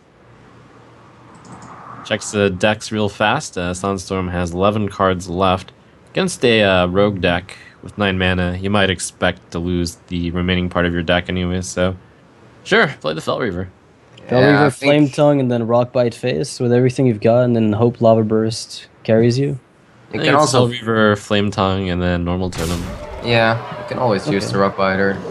Wow, I'm not going for it. Lava He's gonna Burst play the Azure slow Drake. game still. Alright, so he Okay. doesn't want to die to Tinker's Oil Burst, I guess. You can which see makes that sense. he's like his main, that he is really known maybe also for playing mid-range Shaman. That he likes Yeah. to trade a lot on the board, and it's, He's the reasoning behind that is he's thinking, okay, Lava Burst is going to deal 5, but my Fel Reaver has a chance of dealing 8, and if that Drake is out there, I have a much higher chance of losing the Fel Reaver. In fact, it turns out to be a really good play because Eviscerate plus the 1/1 would have dealt 6 damage. So now, Earthring Farseer could come down to really kind of maybe save Hype a little bit from his perspective. You double Eviscerate double of this, wow. on the 8/8. You're gonna mill most of your opponent's deck, so he has to have, at least 7 damage from hand to kill you. Well, at least the deck is gone, I guess. I mean, It's not like you have gonna- much of a choice, right? No, it's like 18 cards that will be discarded, so I guess there is no deck left. And It's Sprint going to be Sap it, should given carry. that we know what Silent Storm's hand is. Hyped has won. If he deals with this Bell Reaper at least next turn, Oh, that's right. then There's still he the needs Fell to he Reaper. needs to deal with, like, if there comes a Town Totem, it might be really annoying. Yeah, you need to sprint into the Sap at least. I mean, that would help you a lot. There's Like, that- still a sprint and there's double Sep left. Like, That's Yeah. called Likely way ahead of low time by me. is he gonna What if trade it into the doesn't Earthen work? Ring here? He might trade Um, into the Earthen Ring. Like, he needs 2 attacks anyways from the Sorry. Fell Reaver. Right. So it's all So, about, can you get an answer? Ooh, Oh. prep sprint. There we go. Surely he can. Surely he can. Yeah, there is like 2 Seps left, right, in the deck. I mean, I expect him playing with 2 Seps at least. Oh my god. Oh, is it really Uh-oh. not gonna be a Sep? Oh, the Sap. The you see Hype's reaction. Oh wow. He was breathing a sigh of relief right there at the end. That's Sap. That's Still not over. He needs an answer next turn, too. Well, he can play the Shredder now and probably set up for lethal with Blade Flurry, right? Or something along those lines. I'm not sure. Is he gonna flurry maybe to Yeah, he get rid of could the do totems? it. He could do it. And then redagger up. But he knows killed- there's only the Oh wow, this game. Yeah, that Fell Reaver might actually be enough to carry Soundstorm forward. Oh yeah, there's only gonna be 1 Shredder so on board, and there are 2 minions that are useless. So he really needs to top deck a spell here. That's the. Oh wow. Right. Oh wait, it both could Viscerates have been Fatigue do played. it. Oh, Fatigue is gonna do it. No. He's on 7 health right now, so he's got, 7 more has fatigue, so 2 Santa. turns. Oh. No, but there will be the attack from the Shredder in the Yeah, face. he's dead. That He's is dead. Yeah, Wow. the fatigue's gonna deal 3 damage, and Hyped actually taking into account the If fatigue that was a damage. Town Totem, Silent Storm will have won. You're right, 25% chance to win the game. Ah, what a game! So close. That was a really intense series. 4-1 for Team Celestial, and then Tempo Storms comes back just like 6-4, finishing off the entire match. That was a big turnaround for Tempo Storm. Yeah, and really well played after being so behind 4-1 and taking the series 6-4 is pretty impressive. Yeah, you've got to hand it to them though. Like sticking to their guns, they're really playing well. I think the aggro pally from Gar, we were a little worried about initially, but it turned out to do fairly well. Although Frozen Ice's zoo draws were ultimately not quite good enough, so that's going to position Team Celestial still at the bottom of the rankings at the moment. So yeah, not quite where they wanted to be at the end of this. Yeah, they really have to Celestial. take off some wins now to go up in the standings and go away from that last place. What they probably want is just going for that 6th place. Yeah, And they're going well, to be really rooting for Team Liquid to lose this next matchup, which is coming up. Yeah, we'll have Team Liquid playing right up against, I believe, Team Archon, if I'm not mistaken, with Firebad, Correct. Soleil, and XXO. That's going to be a pretty intense series against Best of 11, same format. Each player brings 2 decks with the whole bench rule that we already know about. I mean, wow, Team Celestial must not be, too happy about this. This is really a devastating blow to them because their standings are almost unrecoverable. Almost. Not quite. What they really need, they really need Liquid to lose here, because otherwise each team is going to be 2 wins ahead. But if Liquid loses, then there's going to be one team which is in contention for last place along with them. All right, so they still have a chance of they still have a chance. Obviously, it's just incredibly tough for them. All right, well, that being said, guys, we're done with the first series. We'll be taking a short break in between the 2 series. Before we go, a quick shout out to Amazon and Alpha Drafts for sponsoring the tournament. Also, I'd like to let you know the Amazon is actually running a giveaway. If you want to check it out.